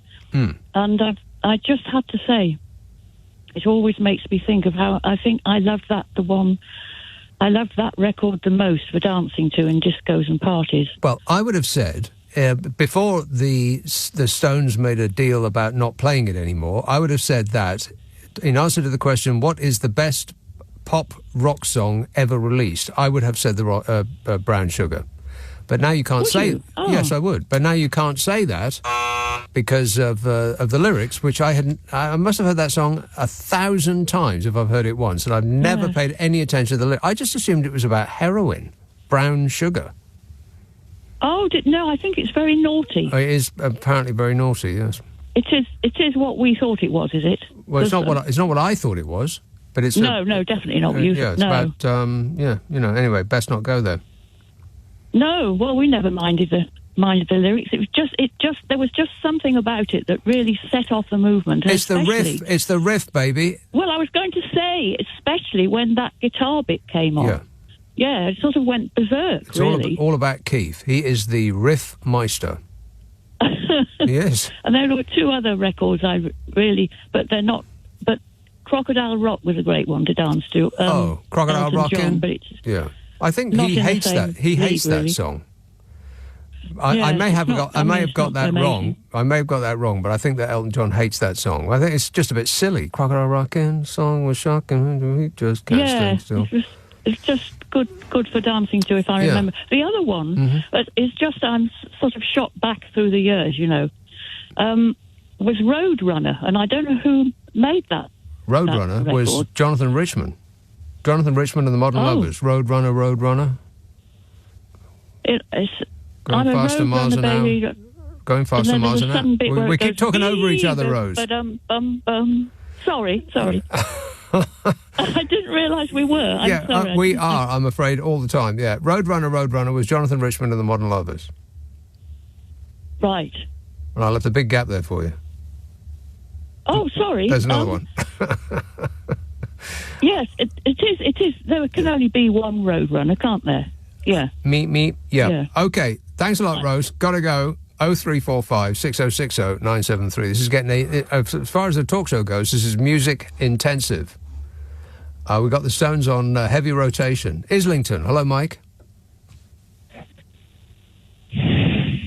Oh. Sounds like a heavy breather. Another one of these guys has fallen asleep. Yeah. Hey, Mike. Wake up. It's later than you think. Time to go to bed, Mike. Wake up and go to sleep. This usually works. Nothing? You're sawing logs there, Mike. I don't know. It sounds like he's got some sort of obstruction. We're sending ambulances to the scene straight away, if not sooner. An ambulance is being dispatched. It will be with you in, 3-4 days, something like that. Fingers crossed. Thanks a lot, Mike. Favourite call so far. This text says it's minus 4 degrees centigrade here at the foot of the Campsies. The where? The Campsies? What's that? In other news, the government's spying bill passed and goes to the House of Lords. Not only do they want access to the bank accounts of those in receipt of benefits, but they want access to accounts of those directly or indirectly connected to the recipients. You're kidding. What? If 6 degrees of separation is a thing, then everyone's banking info is up for grabs. I don't really recognise this country anymore. We seem to have strayed into being some kind of like banana republic, like a dictatorship we are now. I'll restate my case. I would not be surprised if they cancelled the next election for our safety or some other drummed-up reason. That they took a look at the polls and thought, well, there's just no way we can win this, so we'll just put it off. Who's going to stop us? Prince Charles? No. Simon in Montrose says, I see that Tichy Susak... it's very, very hard to say. Tichy... Well, he says 2 socks. That doesn't make no sense. Tichy suit size does. He says that eat out to help out idea was bitten... Anyway, that's very, very convoluted text. Yeah, no, skip that one. This text says, I'm a bit worried about itchy suit. Itchy suit size doesn't make sense either. He's not itchy, he's titchy. Titchy suit size, that's the joke. I'm a bit worried about titchy suit size at the COP. Do you think catering has a kids menu for him? Well, that's just rude. Why are you picking on him? Poor little titchy. He says, do you think they sit him outside with a bottle of Coke and a packet of crisps while the rest of them meet? Hey! Be polite! Be polite. Mark in Epsom says, it sounds to me like you might have a frozen shoulder. It affects people between the ages of 35 and 60. The pain doesn't just hit the shoulder, it transfers to different parts of the arm. I'm happy to help. I'm not a doctor, says Mark. Oh, great. Great. Well, then, I'm not a patient. How does that sound? And Sam from Cambridge says, we don't find Elon Musk exciting and exceptional. He challenges Trump as the king of narcissism. He may even have something over Matt Hancock as far as that whole narcissism thing goes. Yeah, he, for a genius, he's not that smart. Elon Musk. I'm just saying. I'll get into that in a minute. About the website formerly known as Twitter. Well, it'll always be known as Twitter in my house. I ain't calling it X. That's just stupid. It's as stupid as calling your child X, which he did as well. Nick Abbott on LBC. Call 0345 6060 973. Nobody knows who the hell he is. So Sam in Cambridge says, who's this we? We don't find Elon Musk exciting and exceptional. He challenges Trump as the king of narcissism. Well, marketing agencies say that the brands who fled X, as we are invited to call it, but I'm not going to, Twitter, it will always be Twitter. The brands who fled Twitter en masse following an apparent rise in hate speech on the platform are not coming back, with one executive going so far as to say that he's advising clients to cease even posting on the site. Wow. I don't notice this. I mean, maybe it's because I'm a Nazi, but I don't notice an apparent rise in hate speech. I just haven't seen it. Maybe it's because, I live in a bubble. Since his takeover of the social media giant in 2022, Elon Musk, if that is indeed his name, has railed against the advertisers who paid to appear on the site, once threatening to go thermonuclear against those who paused spending because of pressure from activist groups. And you'd think that the boss of a social media firm threatening companies for not advertising would be about the most boneheaded move he could make. But the genius deal-maker Elon Musk managed to turn it up to 11 when asked about advertisers that had recently paused spending on the site, and he told them to go themselves. And then he enunciated it more clearly and loudly in case anybody mistook what he'd said. He was appearing in New York. He was being interviewed by a bloke called Andrew Sorkin, a man who he said was an old friend, and then he called Andrew Sorkin Jonathan. But, names aren't really his thing. He called his firstborn XAEA-12. Like he'd fathered a robot. Correct. XAEA-12. That's not a person, that's a password. In the wake of Musk's outburst, the CEO of Twitter, Linda, went into damage control mode, posting, X is enabling an information independence that is uncomfortable for some people. X is standing at a unique and amazing intersection of free speech and Main Street, and the X community is powerful and here to welcome you, she said. Welcome. Thank you. Okay, couple of three things. Actually, just one thing. There is no X community. It's just an uncollected list of people all shouting in all caps and exclamation marks that everyone but them is wrong. Community. It's a sort of a release valve for the permanently irate, but it also makes them more irate. It's like beer. The more you drink, the thirstier you get. Booze. An executive of a major global ad buying firm said only one major client was continuing to advertise on X.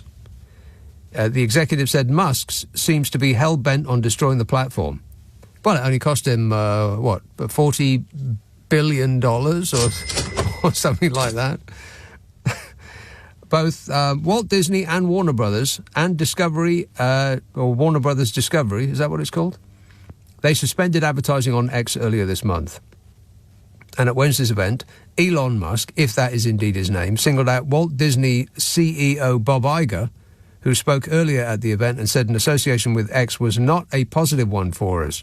Elon Musk has picked the fight with Mickey Mouse. Oh, no. Ad spending on X in the US from January through to October this year declined 64%. Compared with the same period last year. 64%! Good grief. Well, don't get used to it because it might not be around too long. Twitter, or X, as we're invited to call it. But I'm not going to. Not now. Not ever. Never. I haven't seen this hate speech of which they talk. All I get is pussycat and puppy dog videos. Maybe it's because I'm a lovely, cuddly person.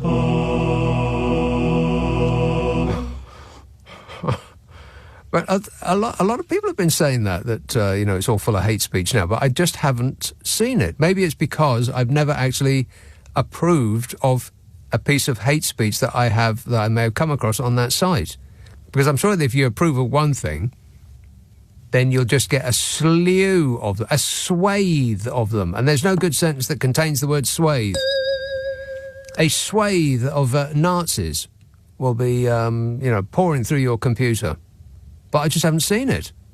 I just get, cats attacking dogs and parrots admiring themselves in the mirror. Both of which make me laugh a lot. But, your mobile phone is probably tracking your eyeballs as you're looking at all this stuff. I mean, I'd be surprised if it wasn't, really. They have the technology. They can do that. Wouldn't it be amazing if they weren't? It would be more surprising if they were not tracking your eyeballs to see which videos you linger over longer. That I retweet them all might be something of a giveaway. But, they amuse me, and I think that in retweeting them, like some people who follow me, there's not that many, but some people who do, they might think, oh, why is he wasting my time with all this blooming nonsense? Here's another video of a dog riding around on a vacuum cleaner. And stuff like that. Why is he wasting my time with all this stuff? I want to be angry about things. It's very, very hard to be angry when you've got a cute pussycat looking at you. And the reason that I retweet them is that I think that, it's like a mental holiday. I mean, the news is so unutterably grim these days. And have you noticed, by the way, that we've completely forgotten about Ukraine? It's grim without talking about Ukraine. It's like we're parking the grim stuff to concentrate on the really, really grim stuff. But it's so awful that I think historians in the future will think, blimey, how could those people stand it? But, it's just life for us, isn't it? We struggle by, and like most people, I never complain. Whinging and whining and moaning. So I just think every now and again, just to watch some cute animal doing a cute thing, it's just a little mental break, a holiday. And you can thank me later. No, wait. I've changed my mind. You can thank me now. Thank you. 0345 6060 973. Glasgow. Hello, Chrissy. Hi, Nick. How are you? Good, thanks. That's good. Yeah, it's nice to have a mental break as opposed to a mental breakdown with all these things that are going on, isn't yes. it? I'm so pleased about, your radio show. If it wasn't for that, God knows how I'd feel during the week. So thanks very much on behalf of all of us. We all love you. I've got a couple of things. The longer I'm on hold, the longer I go, oh, I must tell them about that. Oh, I must tell them about that. Oh, yes. The Campsies are a small kind of ridge of... they're not quite mountains, they're hills in Scotland. They're actually right next to me as well. The person that you had texted you earlier on. So that's what they are. They're just a kind of small range of hills. Are we talking hillocks? Yeah, pardon? Hillocks. Hillocks. I suppose. Yeah. We're talking hillocks. Yeah. Craggy hillocks. Craggy hillocks. Yeah. That's. In fact, we should rename this show "Craggy Hillocks." Craggy hillocks. That's what I'm bloody well feel like tonight. Excuse the croaky throat, by the way. It's not a line. It's just a strange throat I've got just now. A strange throat, right? What have you got? Have you got the that thing that they've all fallen over with in China? Not that there's anything to be concerned about, but there's a lot of people are clogging up hospitals in China. What? Yeah. I hope not. It doesn't even hurt. It's just a kind of weird, croaky, dry throat thing. I don't know what it is. But you're not complaining, though? Whinging and whining and moaning. No. And by the way, my knee is so sore. Anyway, never mind. So that was about the Campsies. Regarding birthdays, you mentioned birthdays at Christmas. My dad's birthday was, he passed away last year, but his birthday was the 23rd of December. Ooh. My mum's is the 24th of December. Huh. I was due on Christmas Day and I came on New Year's Day. Blimey. And in addition to that, I've got 4 children and my middle 2 are twins and they were born on the millennium, the 1st of the 1st 2000. They were the first twins of Stirlingshire. They had me in the front of the Observer. I was known as Millennium Mum because they were born on my birthday. That's what they called me, Millennium Mum. It was really cool. Millennium Mum. I was 25 and that's how I spent my 25th birthday, having twins. Wow, so Christmas. You must approach Christmas in your family with some degree of trepidation. It must cost so much. No, you just take something at the Christmas pile and wrap it up. Is that what you do? Right. You don't get parties. You don't get special treatment. I've never had a birthday party. Most of the birthday presents I've ever had are wrapped in Christmas paper. Definitely an afterthought, So, I mean, the only reason I had kids on New Year's Day is so they wouldn't forget my birthday. I mean, I was that selfish, But anyway, so I thought that must have taken a degree of forward planning. Chrissy, don't please describe any of the ways in which you plan that. No, I won't. But I'm that good that I can. I'm organising skills Maths. to the max. Mm-hmm. I'm really good at that. Yeah. What was I going to say to you? Well, what I've got on my screen is passports. Something about passports. Yeah. That's right. I just got sidetracked when I heard on the news that at COP there, Sunak had said that the UK can stand tall. Yeah. I have detailed files. Don't worry about that. I'm going to cover that in depth. Yeah. Right. The passport. I haven't flown for 32 years. I haven't been abroad in 32 years.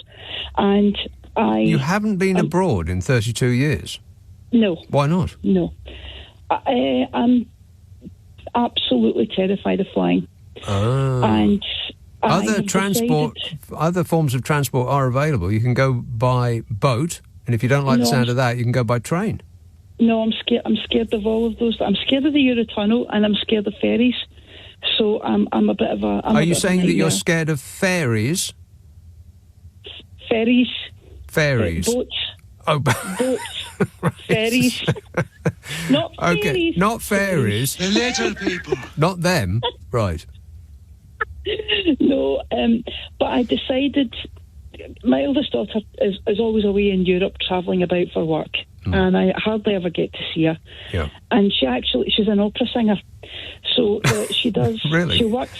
Yes. Huh. Yes, she's a mezzo-soprano opera singer. Wow. And she's always around the continent. And I've always, she's way up there now, it's everything. Name it, Glenbourne, the Proms, you name it, she's way up there. So I never get a chance to see her she's hardly ever home. And I've always thought how nice it would be if I could sort of arrive one day and wherever she is, Leon, or somewhere like that, and surprise her. But I thought I'm going to have to try and get over my fear of flying, and I thought, well, I need to get a passport. So, that's how I got this passport. So it's a blue thing now. The last one I had when I was 16 was burgundy, and I was told that this would happen because of the EU thing. The evil EU pink passport, yes. Yep. This one, it's so bizarre. It's got the 4 the horrible bloody passport photos. They're awful. Yes, honestly, I look like Rose West with a hangover. Honestly, frumpy housewife time. We have to go through the ritual humiliation of having some stranger peer at that picture every time we want to go somewhere. Yeah. And they've got 4. They've got it printed 4 times. In a passport? In 3 pages, yeah. Do they? Yeah. Well, in this one. I've never seen that before. They've got it. Yep. They couldn't believe your photograph, so they had to put 3 in just to, no, she really does actually look like this. That's exactly what it was. And on the inside, it's got His Britannic Majesty, Secretary of State, requests and requires in the name of His Majesty all those whom it may concern to allow the bearer to pass freely without let or hindrance. Yeah. And to afford the bearer such assistance and protection as may be necessary. Well, you can use that. You can use that like free money. I mean, anywhere you go, you get to pass unhindered, regardless of whether you've actually paid for your ticket or not. Yeah, but but what if I'm coming the other way and I'm brown? I'll not be allowed in then, will I? It's terrible. I mean, it's all these horrible. The treatment of asylum seekers and people landing here who are terrified and need our care. What about letting them in without? What about what does His Britannic Majesty think of that? Exactly. Yeah, a wee bit of assistance and protection for them. So, which mode of transport are you going to take then, Chrissy? Pick one. Train. I'm going to get on a plane. Oh, really? You sounded. What does that mean? Well, I would. If I was frightened of flying, I would definitely take the train, and just fingers crossed that the tunnel, the Channel Tunnel, doesn't break in the middle while you're in it. Oh, shut up! And if it's a plane, then they're perfectly safe. It's your fear of flying is completely out with the dangers of actually flying. It's not. You should not be concerned about the flying, Chrissy. It's the smashing uncontrolled into the ground that's the problem. I wish you all the best.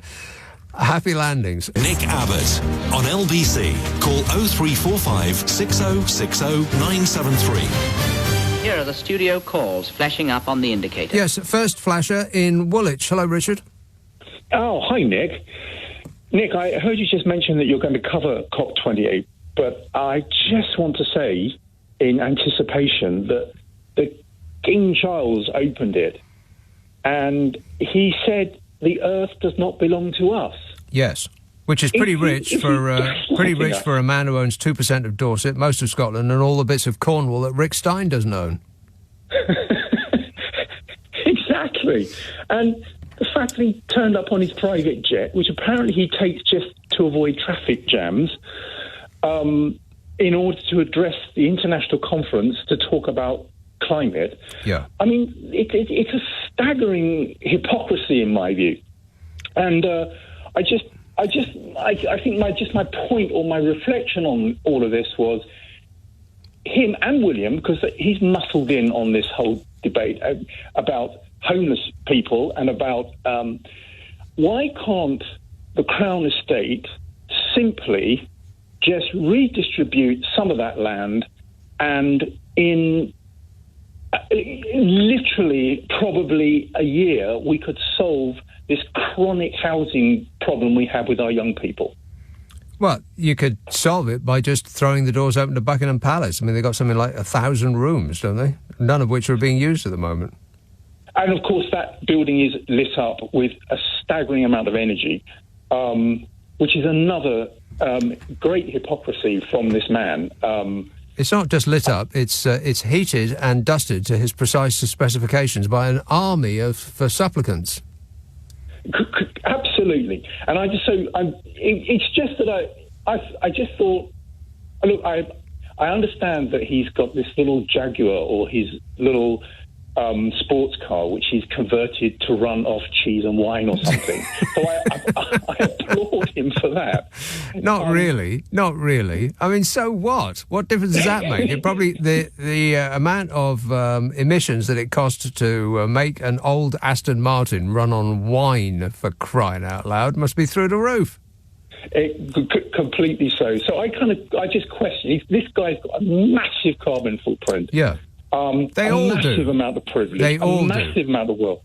They all do. Everyone at COP, every single person at COP28 has a footprint that you could see from space. I mean, it's just way more than any of the rest of us.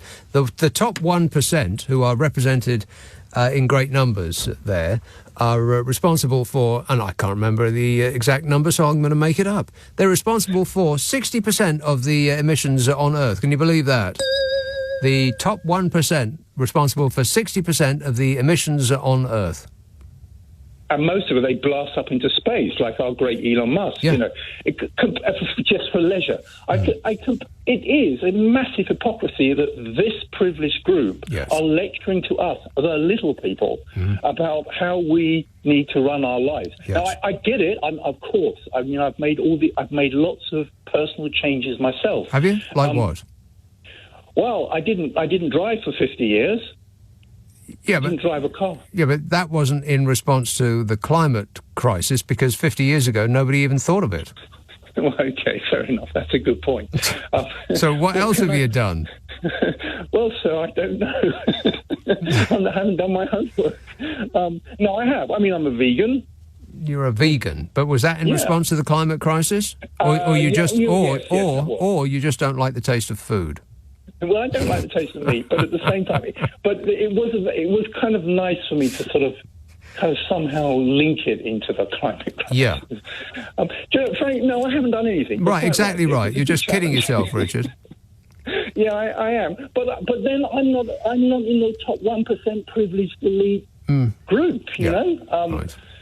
Yeah. That's so that's my big message. I'm saying I don't want to take that message from these people, because they, as you rightly say, they're the ones that are causing the carbon footprint. They're 1% causing 60% of the carbon footprint, and even if that's not true, it doesn't prevent it from being a fact.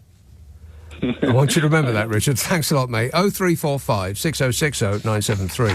The monarch told delegates that his grandchildren will be living with the consequences of what we did or did not do on climate change in 2050, but did not mention them by name.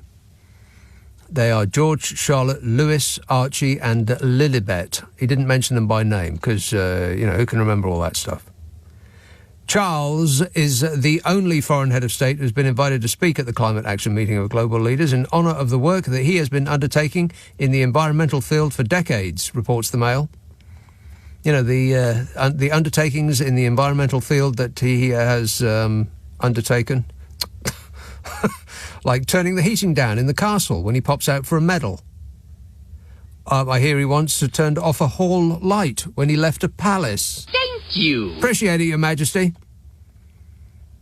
In his address, the King said, he said, I pray with all my heart that COP28 will be another critical turning point towards genuine transformational action at a time when already, as scientists have been warning for so long, we are seeing alarming tipping points being reached. I pray with all my heart. Oh, well, he's praying. That'll work. He said, despite all the attention, there is 30% more carbon dioxide in the atmosphere now than there was back then, and almost 40% more methane. Well, we know what causes that.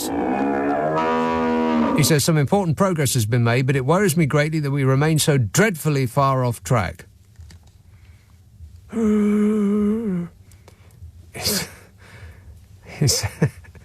He said, today, if I'd done that in Thailand, I'd be in jail right now.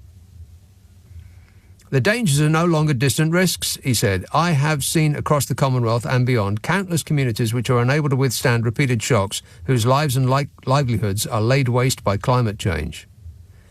Has he? You've been to Southend, have you? He says, surely real action is required to stem the growing toll of its most vulnerable victims. And I can't believe I'm about to say this, but I agree with King Charles. What? Under the Paris Agreement, it states that we have agreed to limit the average global temperature rise to 2°C above pre-industrial levels and aim to stop it from rising above 1.5. But the United Nations has warned that the planet is on course for 3 degrees of warming by the end of the century under current climate policies, despite efforts to pretend that we're actually doing something, which is what the COP thing is all about. Efforts to pretend that we're doing something. The King pointed to repeated cyclones seen in island nations, wildfires across Europe, unprecedented, there's that word again, floods in Asia and many other clear signs of ongoing climate change. And COP28 began on Thursday, runs till December the 12th, with the UK government, Tichy upped sticks and left pretty quick, didn't he? He's got very, very important business. He's got some boats to spot. He said the COP28 began on Thursday, runs to December the 12th, with the UK government pledging £1.6 billion for international climate change projects throughout the summit. Wow. Wow, £1.6 billion. That's a lot of money, yes? Yes. Yes. But not compared to the £80 billion that fossil fuel producers have been gifted by the UK government since 2015. I'll just pause, let that sink in. He's promising £1.6 billion on climate change projects. Since 2015, the government has given £80 billion to fossil fuel producers. Analysis by the House of Commons Library found that a fifth of the money given directly to the fossil fuel industry was to support new extraction and mining. So when the ministers try to bamboozle you with statistics, just remember this rule of thumb. If the government says they've given you £1, it's more likely than not that they have taken £10 and given you back £1 and claimed that you're up on the deal. And if you believe that you're up on the deal, I have a house on a cliff edge I'd like to sell you. What am I bid? 0345 6060 973. Text 84850. Email nicka@lbc.co.uk. And if you're on Twitter, it's @LBC. Friday, Saturday, Sunday night at 10. Nick Abbott, LBC.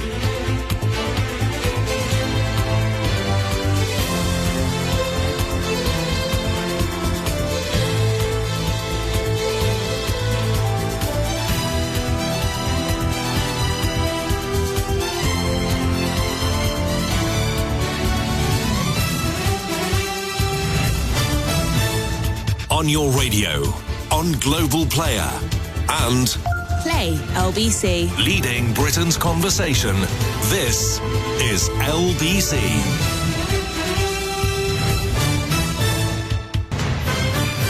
This is LBC from Global. Leading Britain's conversation with Nick Abbott. Hello.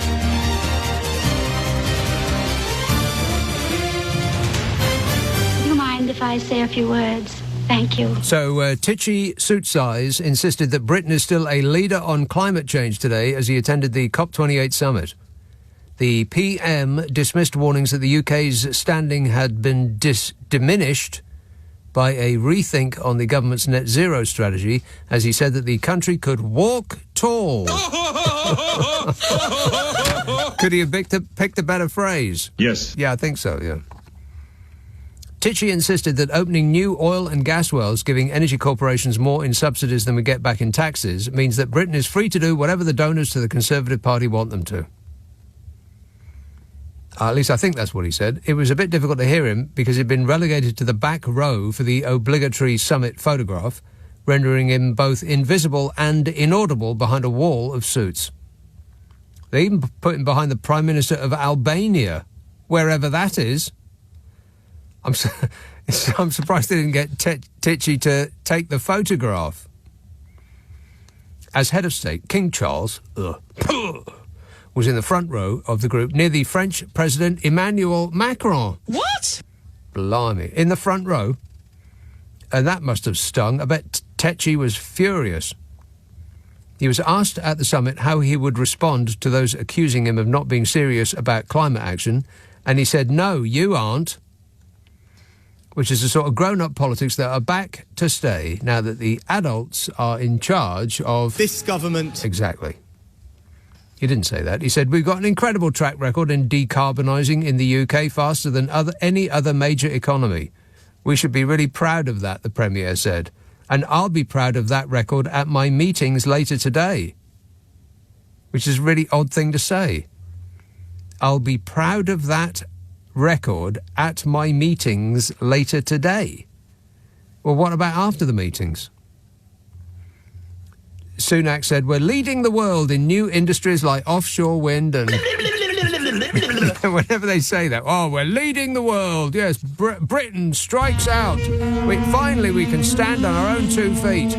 Now we're out from under the evil auspices of the... Britannia rules the waves. Oh, God, we really have got to get over ourselves. The map's not pink anymore. Ancient history. We're a tiny tax avoidance racket off the coast of Europe. Get used to it. Sunak said, we're leading the world in new industries like offshore wind. We're all of which are made somewhere else, aren't they? All those turbines, aren't they Swedish or Danish or Finnish or one of those issues? Scandi-ish, one of them country. Or so perfect. Or they're probably German, aren't they? They're called Siemens, aren't they? Disgusting. Couldn't they call it something else? Oh. So Sunak says, we're leading the world in new industries like offshore wind. Offshore wind? Well, I don't think there's anybody that knows more about wind than Donald Trump. I know a lot about wind. Knows a lot about wind. I know a lot about wind. That's what I heard. That's what you get for eating your dinner from a bucket. Sunak said, we're leading the world in new industries like offshore wind. We're protecting nature at home, so we've got a great story to tell. What's he talking about? Story? As in fairy tale? And then he went full Trump. He said, other countries are deeply appreciative of the support that they are receiving from the UK to help them with the transition. He said, everywhere I go, they say, thank you for your leadership. Thank you for your example and your handsomeness. People say to me, wow, you're so much taller in real life than you appear on TV. He was speaking to journalists en route to Dubai, where the conference is being held, the epicenter of fossil fuel production. It's like some global joke. Gaslighting on an epic scale. And Sunak criticised what he called ideological zealots who refused to take into account the costs on ordinary families of getting to net zero, which some journo should have countered with criticising ideological zealots who will drag their feet on climate change because the Tories are in receipt of massive donations from the very industries that cause it. I mean, the costs of dealing with the fallout from a changing planet will rather dwarf whatever it costs to keep the climate to where civilization has grown accustomed to. I mean, the thinking, as much as they think about this stuff at all, is that if we cross our fingers, the oil and the gas industries can keep maximising their profits and the consequences will be for other people. And to make that happen, the lobbyists and their paid-for politicians and the newspapers will keep banging on about it being only hippies who want to tackle climate change and that there's no problem, or if there is a problem, it's not big, or if it is big, there's nothing we can do. And Tichy said, there are people who think that we should get to net zero without any regard to the cost on ordinary families. And I don't think that's right, he said. Because being concerned about the cost of things on ordinary families is this government's number one priority. It's the country's number one priority. It's my number one priority up and down the country, and that will be our focus. Yeah, sure it is. Meanwhile, Lord Goldsmith... He's the bloke that resigned as his environment minister, accusing Sunak of being uninterested in green issues. He said, there's no doubt our standing has been diminished considerably in recent months. Not Titchy suit size's standing, the country's standing. I mean, if Titchy's standing had been diminished, you wouldn't be able to see him with the naked eye. No offence. In other news, Downing Street warned China that it must step up its efforts to tackle climate change. Oh, great. Like starting a war with Greece isn't enough. Now he's picking on China. The Prime Minister's official spokesmodel said other countries need to do their bit to address global warming and singled out China as vitally important. And it is. But what they failed to mention was that we've only managed our current emissions levels going down by getting China to make all of our stuff for us. And then we pretend that the pollution caused by that's nothing to do with us. In 2015, the Paris Agreement, countries vowed to limit the average global temperature rise to 2 degrees centigrade above pre-industrial levels and make every effort to stop it rising above 1.5. But as any fool know, this was only a ruse by Greece to embarrass the Prime Minister into using less hair oil. What a way to run a country, eh? Dreadful. 0345 6060 973. Richard says, I can't believe we're having an argument with Greece over a game of marbles. These people should grow up.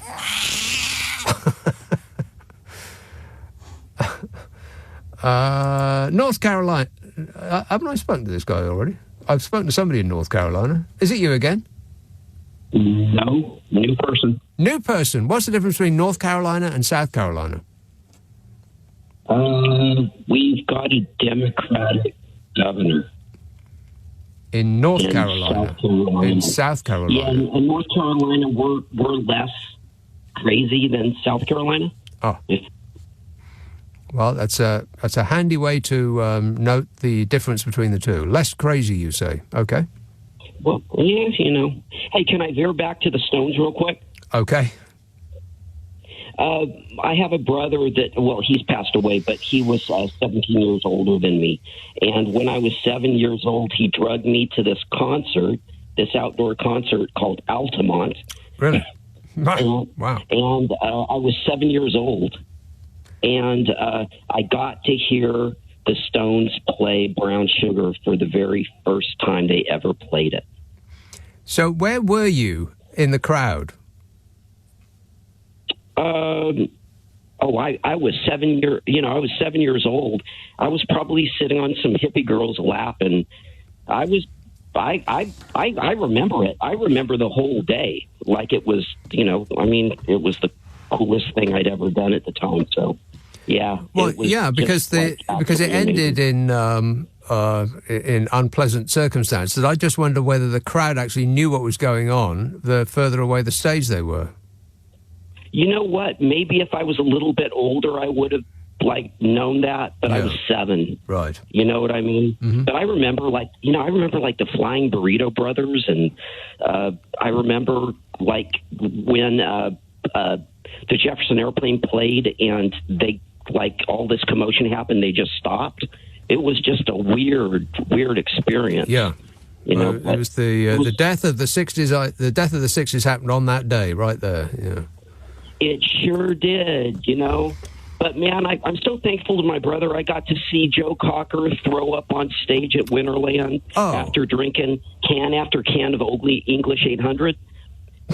I got to see Golden Earring play the longest drum solo that I'd ever experienced in my life with Radar Love. And I saw all this stuff before I was 10 years old, so it kind of turned me on to music at a really early time, and a little bit too early, maybe just a bit. No. I mean, if you'd waited another 3 or 4 years, you might have been able to appreciate it more. No, I don't agree with you. I soaked it all in. Man. Right. I just soaked it in. Okay. Can I talk about Trump for a little bit? Okay. I'll go quickly. What I think you have what I see kind of the way the approach is from people in England on Trump, that a lot of times I hear that he's going to get reelected, and there is no way on God's green earth he's going to get reelected, because centrist right-wing people, they want to have happy Thanksgivings and happy Christmases. They don't want to fight anymore. And I just don't think it's ever going to happen. I think he's got 32% locked up, but that's about it. Well, you know? Let me ask you this. Did you believe that he would become president first time around? Or did you think that would never happen? Yeah. I took a road trip right before the election from Portland, Oregon to Santa Fe, New Mexico. And when I got back to Santa Fe, the very first thing I walked through the door, I said to my girlfriend, he's gonna win the election, because I just saw signs after signs after signs after signs. And now you don't see that anymore. Even when you go, I'm in North Carolina, man. It's Confederate country when you go 20 miles outside the city. Monster Confederate flags. You're not even seeing Trump signs anymore. It's really weird. I don't get it, but I can kind of feel the vibe. You know what I mean? But we're a year out, though, aren't we? I mean, I know that in America it's almost permanent campaign mode, but we are a year away. Yeah, we're a year away, but you guys didn't live through what we had to live through for 4 years. It was a Are you kidding me? nightmare. No, we lived through every single solitary minute because we couldn't get away from it. He was it was pretty much the only colour on television was orange. Yeah, but you didn't. You weren't there. You weren't there. No, I disagree. I know what you're saying, but I disagree. We were there because every morning you'd wake up and you think, "Oh my God, what's he said now?" And you'd open Twitter with some trepidation. Right, but yes. Okay. I mean. Well, so what are the Republicans going to do? You think they're going to stay home rather than go and vote? Because they ain't going to vote for Joe Biden, are they? No, I think country club Republicans are going to not vote for Trump. They'll stay home. Right. Wow. I just don't see it. I don't see him ever getting past 32% of the electorate. And I hope I'm right, because I tell you what, if I'm wrong... If you're wrong, Mark, you're going to be on one of his lists. No, if I'm wrong, there will be, honest to God, there will be a civil war. Yeah. Well, people say that, Donald Trump, he didn't start a war when he was in the White House. His fans, his supporters... Those people, they said he didn't start a war, but he actually did start a war. It was a civil war, and it's still raging. Here, Mark, I've got to go, but thanks for that. Fingers crossed, eh? Fingers crossed that the American dream is not dead. The American dream is dead. Nick Abbot on LBC. Call 0345 6060 973. I am not one of your fans! Let's have a call in Brighton. Hello, Max. Oh, hi, Nick. Hi there. Thanks for taking the call. Love your show. I have to say that quickly. Thanks. To start with. But my point was about... Sorry? But. No, my point was about going right back to the wonderful Meghan Markle. And simply saying that... given all, it's very difficult to be kind of... national pride about this country, given what's going on at the moment. Yes. But do we really want Meghan the Conqueror? And that's what does that mean? Point, I think Meghan the Conqueror. Who's she conquering? Sorry? Who's she conquering?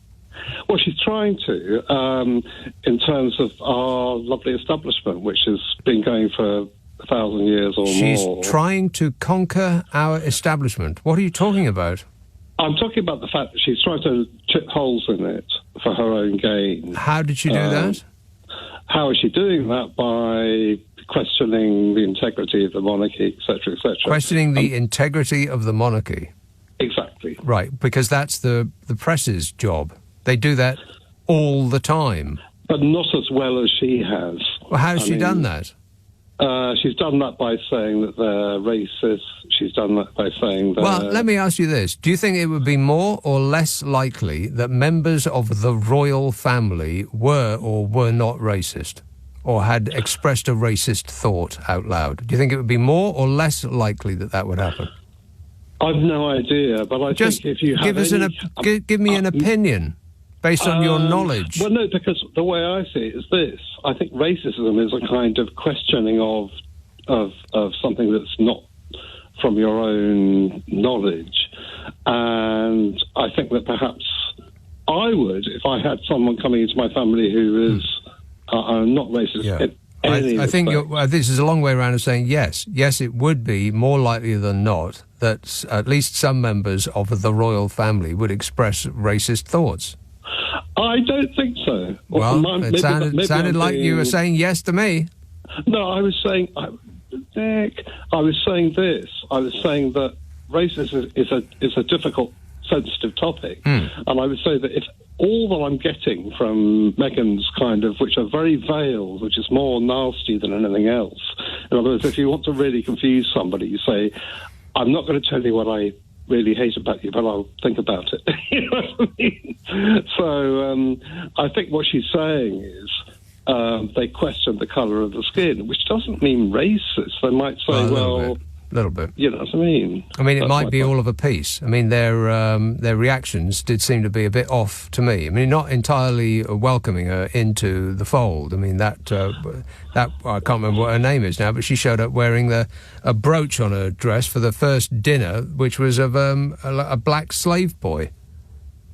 Who was that? I don't know, Princess what's it? I can't remember these people's names. Whoever it was. And then claimed, it was just an accident. It's a coincidence. I just plucked from one of the thousands of brooches that I have at my disposal one of a little black slave boy on for a dinner with Meghan Markle. Well, I have no idea about those kind of codes. I suppose what I'm trying to say is that not much of a code, really, but maybe it was just an accident. Yes. Well, exactly, and all those things are kind of possibly overread, but I just think maybe she overread them perhaps. And I think that Charles took her up the aisle, all of the country went great. Yes. You know, and therefore... And then they asked them to live their lives based on the script that had been written for them. Now, who would want to do that? What kind of a person would want to just give up the rest of their life for a script that had been written for them by the press, not even really by the royal family, by the press? You've got to be like Kate.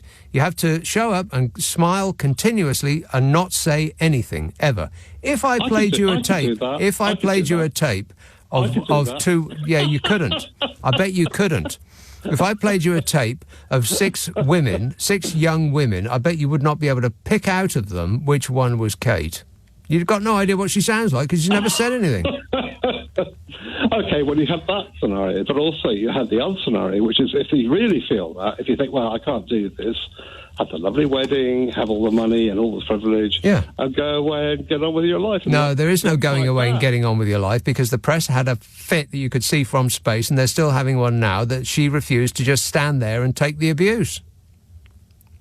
Well, if she was wise, as we all have to in life, maybe she should have just thought, well, I'm just going to ignore them and not fight back. Ignore them? Life, are you kidding me? How can you possibly ignore an institution that's putting you on the front pages of their newspapers and covering you in ordure day after day after day?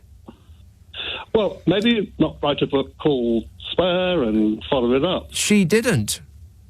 No, but have a hobby that does that. Maybe kind of be a bit more real about the way the world works. No, that is real. They are being real. Writing a book about this experience is the it of being real. What you want is for them not to be real. You want the antithesis of that. I want to be real about the fact that if you don't get on in a situation, you have to be positive about the next situation. They did. They were positive. They were positive about the next situation. They left. That's a very positive thing to do. It was quite brave as well, I think, but to give up all that folderol. I agree it's brave, but the way they made their money was to go back to what they had.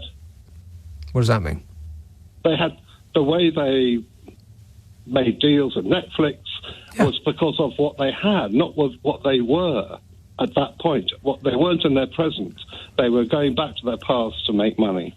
They were going back to their past to make money. Now you've really lost me, Charles, Max. What they were doing was they were sourcing from their lives something that might be interesting to media organisations that were paying them a lot of money to unburden themselves. What else were they supposed to do? Nick, write fiction? Maybe we differ on that point. Well, Max, you sound very much like a royal hem sniffer to me. I'm not at all. I'm just trying to see the objective point of view, and I don't think that.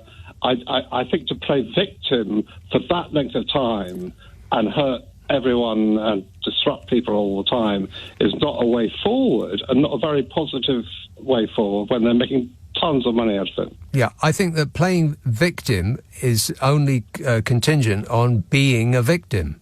And they continue to be a victim. She's rubbished in the press day after day after day. She's not playing a victim, she is a victim. So you see her as a victim? She is a victim of the British press and the British establishment, who have levelled their guns at her and pounded away on an almost continuous basis ever since she refused to live her life according to the script. Yes. But do you think she's exacerbating that by her actions at all? No, it wouldn't make the slightest difference if she locked herself in a cupboard and never came out again, because the press would continue to write about her. This disgraceful woman hasn't shown her face to support Prince Charles in his drive to save the world. You know, they would just make stuff up as they do. Well, maybe you're right. I don't know, but I just feel that she. I think for the British populace, it's just that kind of victim stuff doesn't work. Actually, Max, you're talking about old people, and as usual, old people are the problem. The royal family is universally supported by old people. Old people can take all the victim stuff. Old people love the royal family. Young people aren't that bothered. And young people, by the way, are by far on the side of Hazard and Sparkles than they are on Chaz and Wills and Whatsit. They just are. I'm just saying that most people in this country kind of get on with it, and that's not an old people's point of view. That's a young people's point of view too. What does that mean? We get on with it.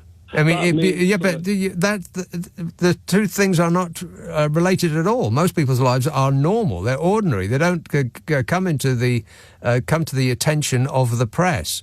And if they did, the press wouldn't still be writing about them like 6 years after they first hoved into view. Well, okay, let me just make this one small point. Do you think writing that book helped their cause? Yeah, they made a lot of money out of it. And why shouldn't they put their side of the story? Because the royal family have their side of the story. Even if it doesn't come from their own mouths directly to us, it comes via their client press directly to us.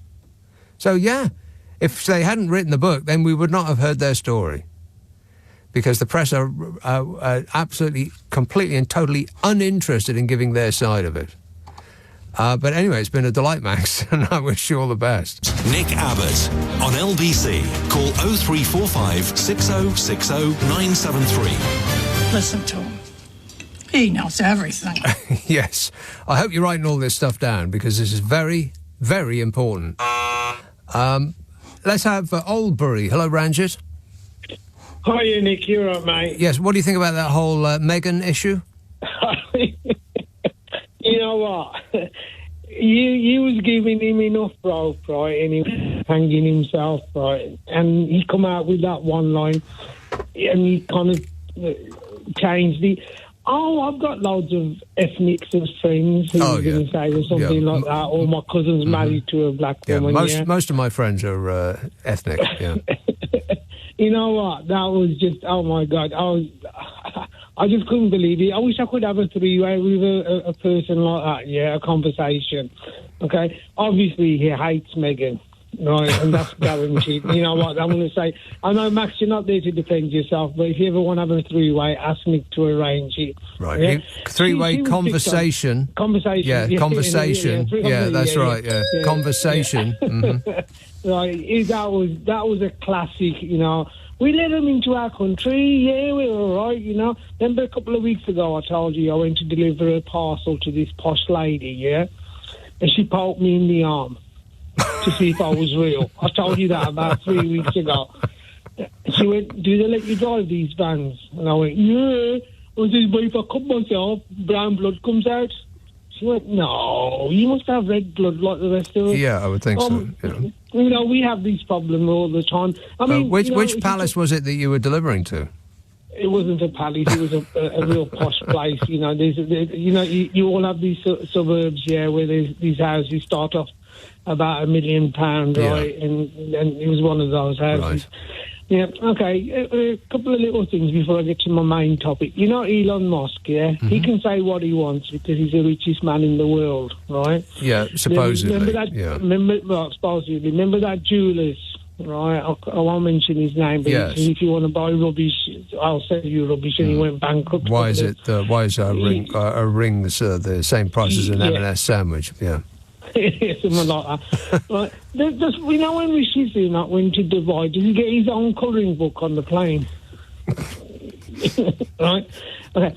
You know, this thing about climate. The other thing, you know why he walked away from the Greek Prime Minister? Because he couldn't have an adult conversation with that person, right? That guy from the Greek Prime Minister, he was a very eloquent person. He spoke a lot of sense. And all he would have had to say was, while they were having this meeting, look, sorry, we're not going to discuss that today, but I'll pencil you in for next year when I'm re-elected, and we'll talk about it then. Yeah? Okay. Yeah. In the vanishingly unlikely circumstance that the people actually put a vote next to Rishi's name. Yeah, so you can't snub another leader of another country coming here, right? Now, you know... it didn't make him look good. It made him look... No, it made him look tetchy, yeah. It made him look very childish. You know, you've got to give respect to an overseas visitor. Yeah. You don't to say you can go and see my understudy. Exactly right. It's easy to remember, like Aretha Franklin once sang, RPSECTP. Respect. Yeah. And then what happened, David Cameron, when the Chinese premier was here a few years ago, he invited the Dalai Lama into Downing Street.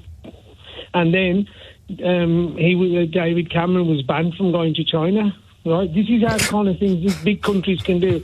And then George Osborne went and brokered a deal, and David Cameron had to apologise to the Chinese premier because we need them more than they need us. Right?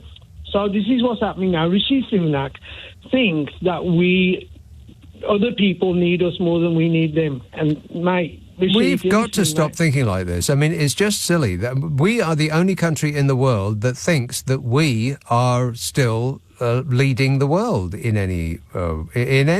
I mean, name one thing that we're leading the world in, apart from possibly music. And this government doesn't seem remotely interested in music, as the troubles that musicians have been suffering from, trying to tour around Europe, should tell you. The reason that is, there is a reason why they think that they're the best in the world, right? Because they've got the most money, right? Now, you know when they say, oh, Britain's doing really well, it only means that 1% of the population is doing fantastic. Yes. The 99%, right? I keep hearing that over and over again. We're doing really well. No, we aren't doing really well. And they'll say that, thank goodness that we've, due to this government's actions, we have avoided a recession. Well, nobody's feeling that it in any positive way. It might not technically be a recession that we're suffering under, but it blooming well feels like it for us poor dopes, you know. The little people. The little people. For about 60% of the population, it is a massive recession, right? Exactly. I mean, if you look at it now, right? My children, they're all been to university. They got the student loans to pay off. They're earning something like £25,000 a year, right?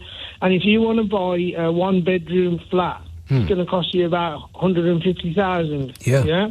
Okay. For one tiny little mean, pokey little place with no windows or cupboards. Yeah. That's it. So that's the majority of the people. It's like that, that expression you always use, which is if, Bill Gates walked into you, you'll probably all be billionaires.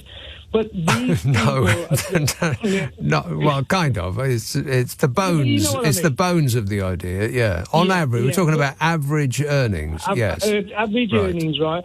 I've got 3 children, yeah, and none of them are earning more than £30,000 a year, right? And they're all graduates and they all got a 2-1 degree, yeah. And I've got loads of friends because we're all in our late 50s and all our children have graduated and have started working.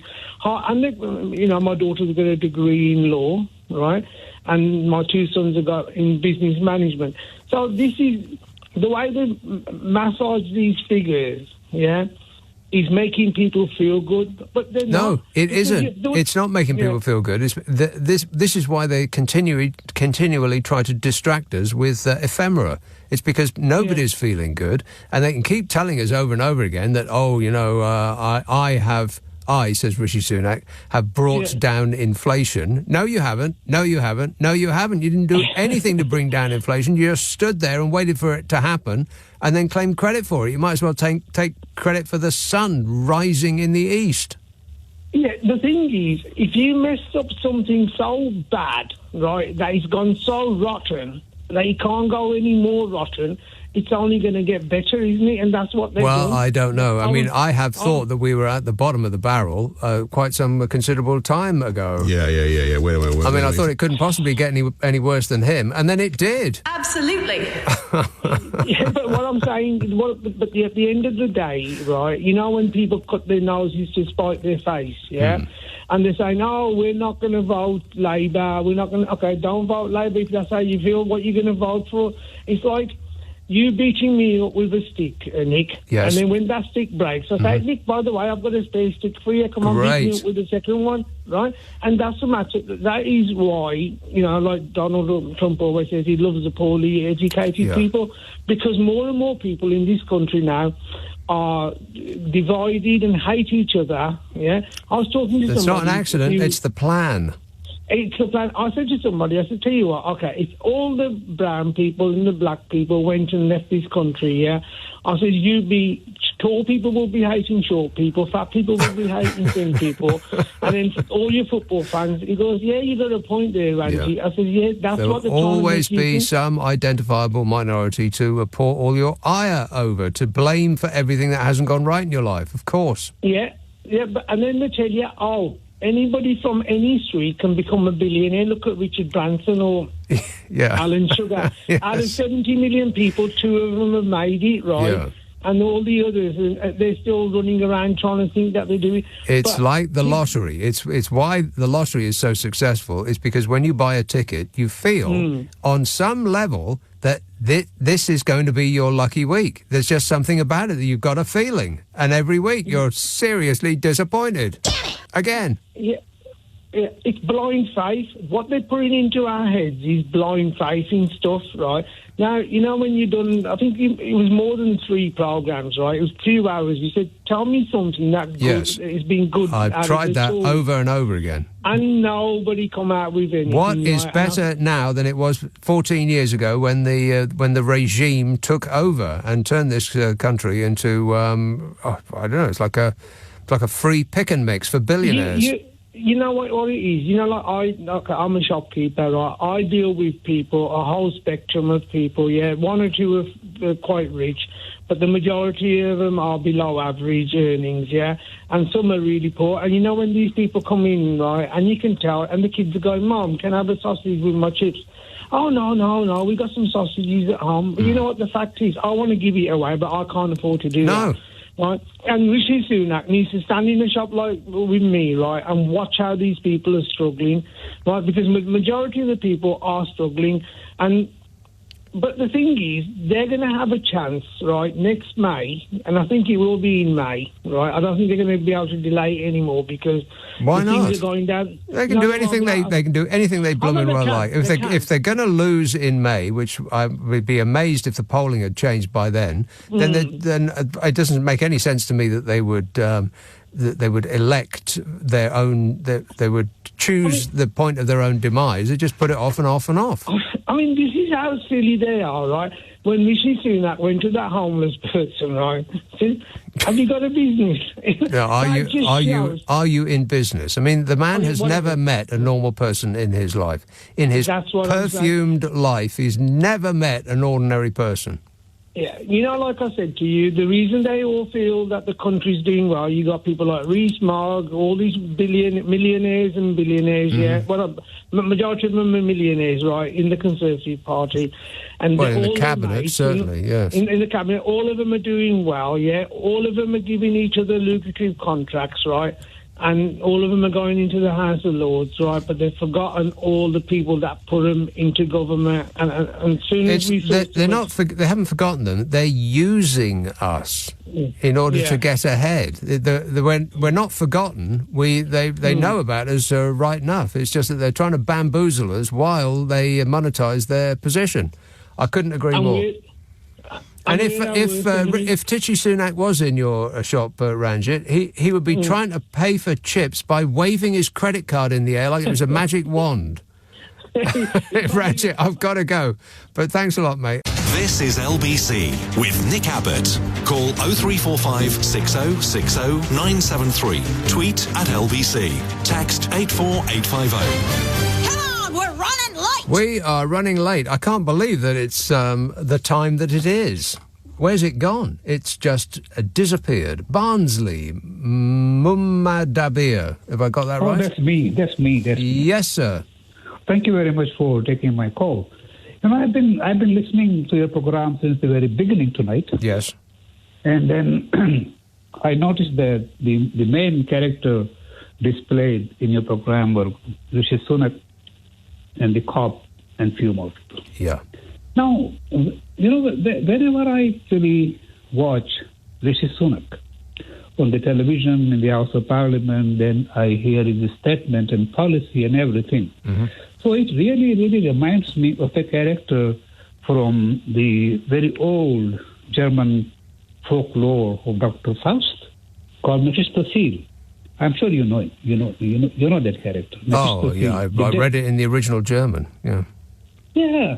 So really, it just strikes me every time I look at his policies and. Well, who's he sold his soul to?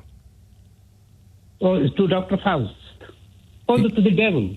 Tichy Sunak is in league with the devil. No, I thought you were asking about Dr. Faust. No. Well, I think so, because Rishi Sunak is actually, he saved the very man in his back who brought him in the second highest office in the office, really, Boris Johnson, and took his position. Then he pushed aside the woman who actually was dictating his own policies about the immigrants, like boat people and everything. Mm-hmm. And he sacked him again from her post.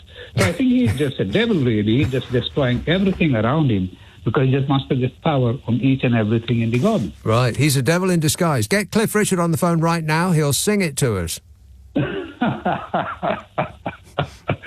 So I thought that because every time I watch him, it reminds me of that folklore, Mephistopheles, really. Do you agree or? It had never occurred to me before. There's many other thoughts that go through my mind when I see Tichy Sunak, but that's not one of them. But none of them are good, if that's any help.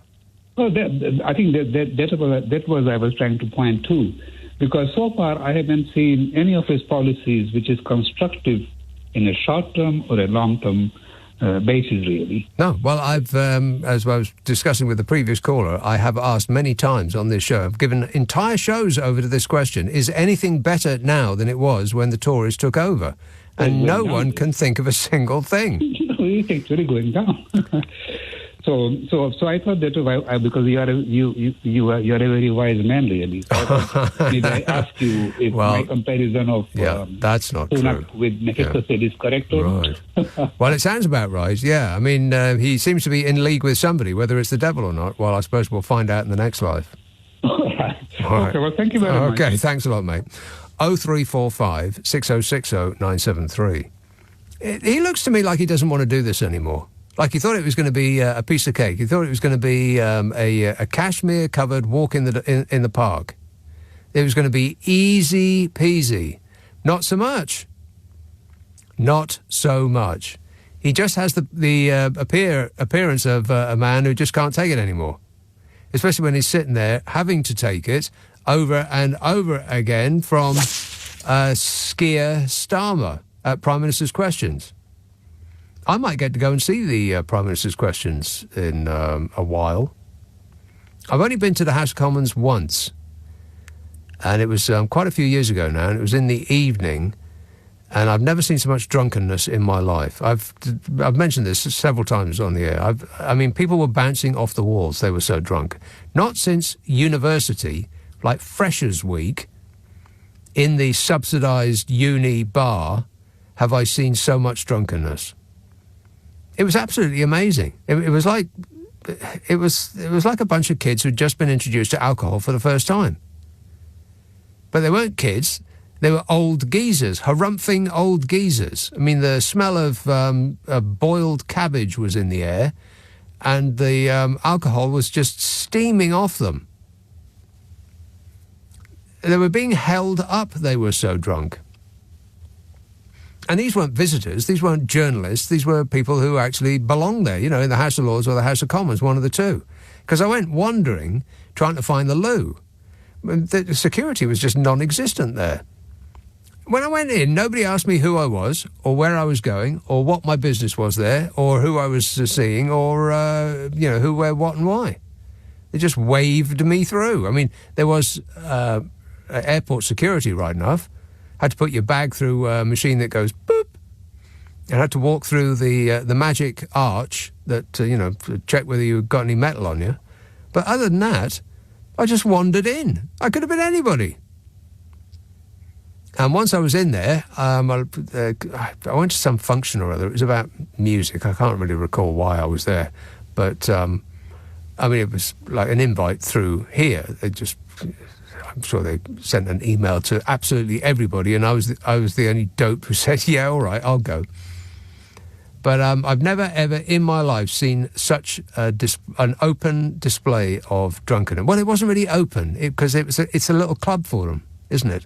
It's the world's best club. It pays you to be a member.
And the essence that I got from it was, it is us and them, but not the Tories against the Labour Party. It's all of them against us. That's what I came away with. The feeling, other than that I've never seen so many drunk people in my life. And if they had been wandering that way down a street in Soho, for instance, they'd probably been arrested for public drunkenness. But as they were wandering down the corridors of the Houses of Parliament, it was completely okay, apparently, on a work day. You can believe that. But I might get the chance to go and see Titchy suit-sized being thrashed by Keir Starmer, because it doesn't look like he's got any fight in him anymore. Mr. Speaker.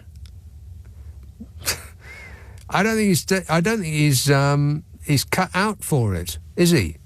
Because now there seems to have been a morphing, in that Keir Starmer now looks more, and I know they're not presidents, but he looks more presidential, prime ministerial, if you like, than Titchy shoe-size, because Starmer sort of commands the lectern now.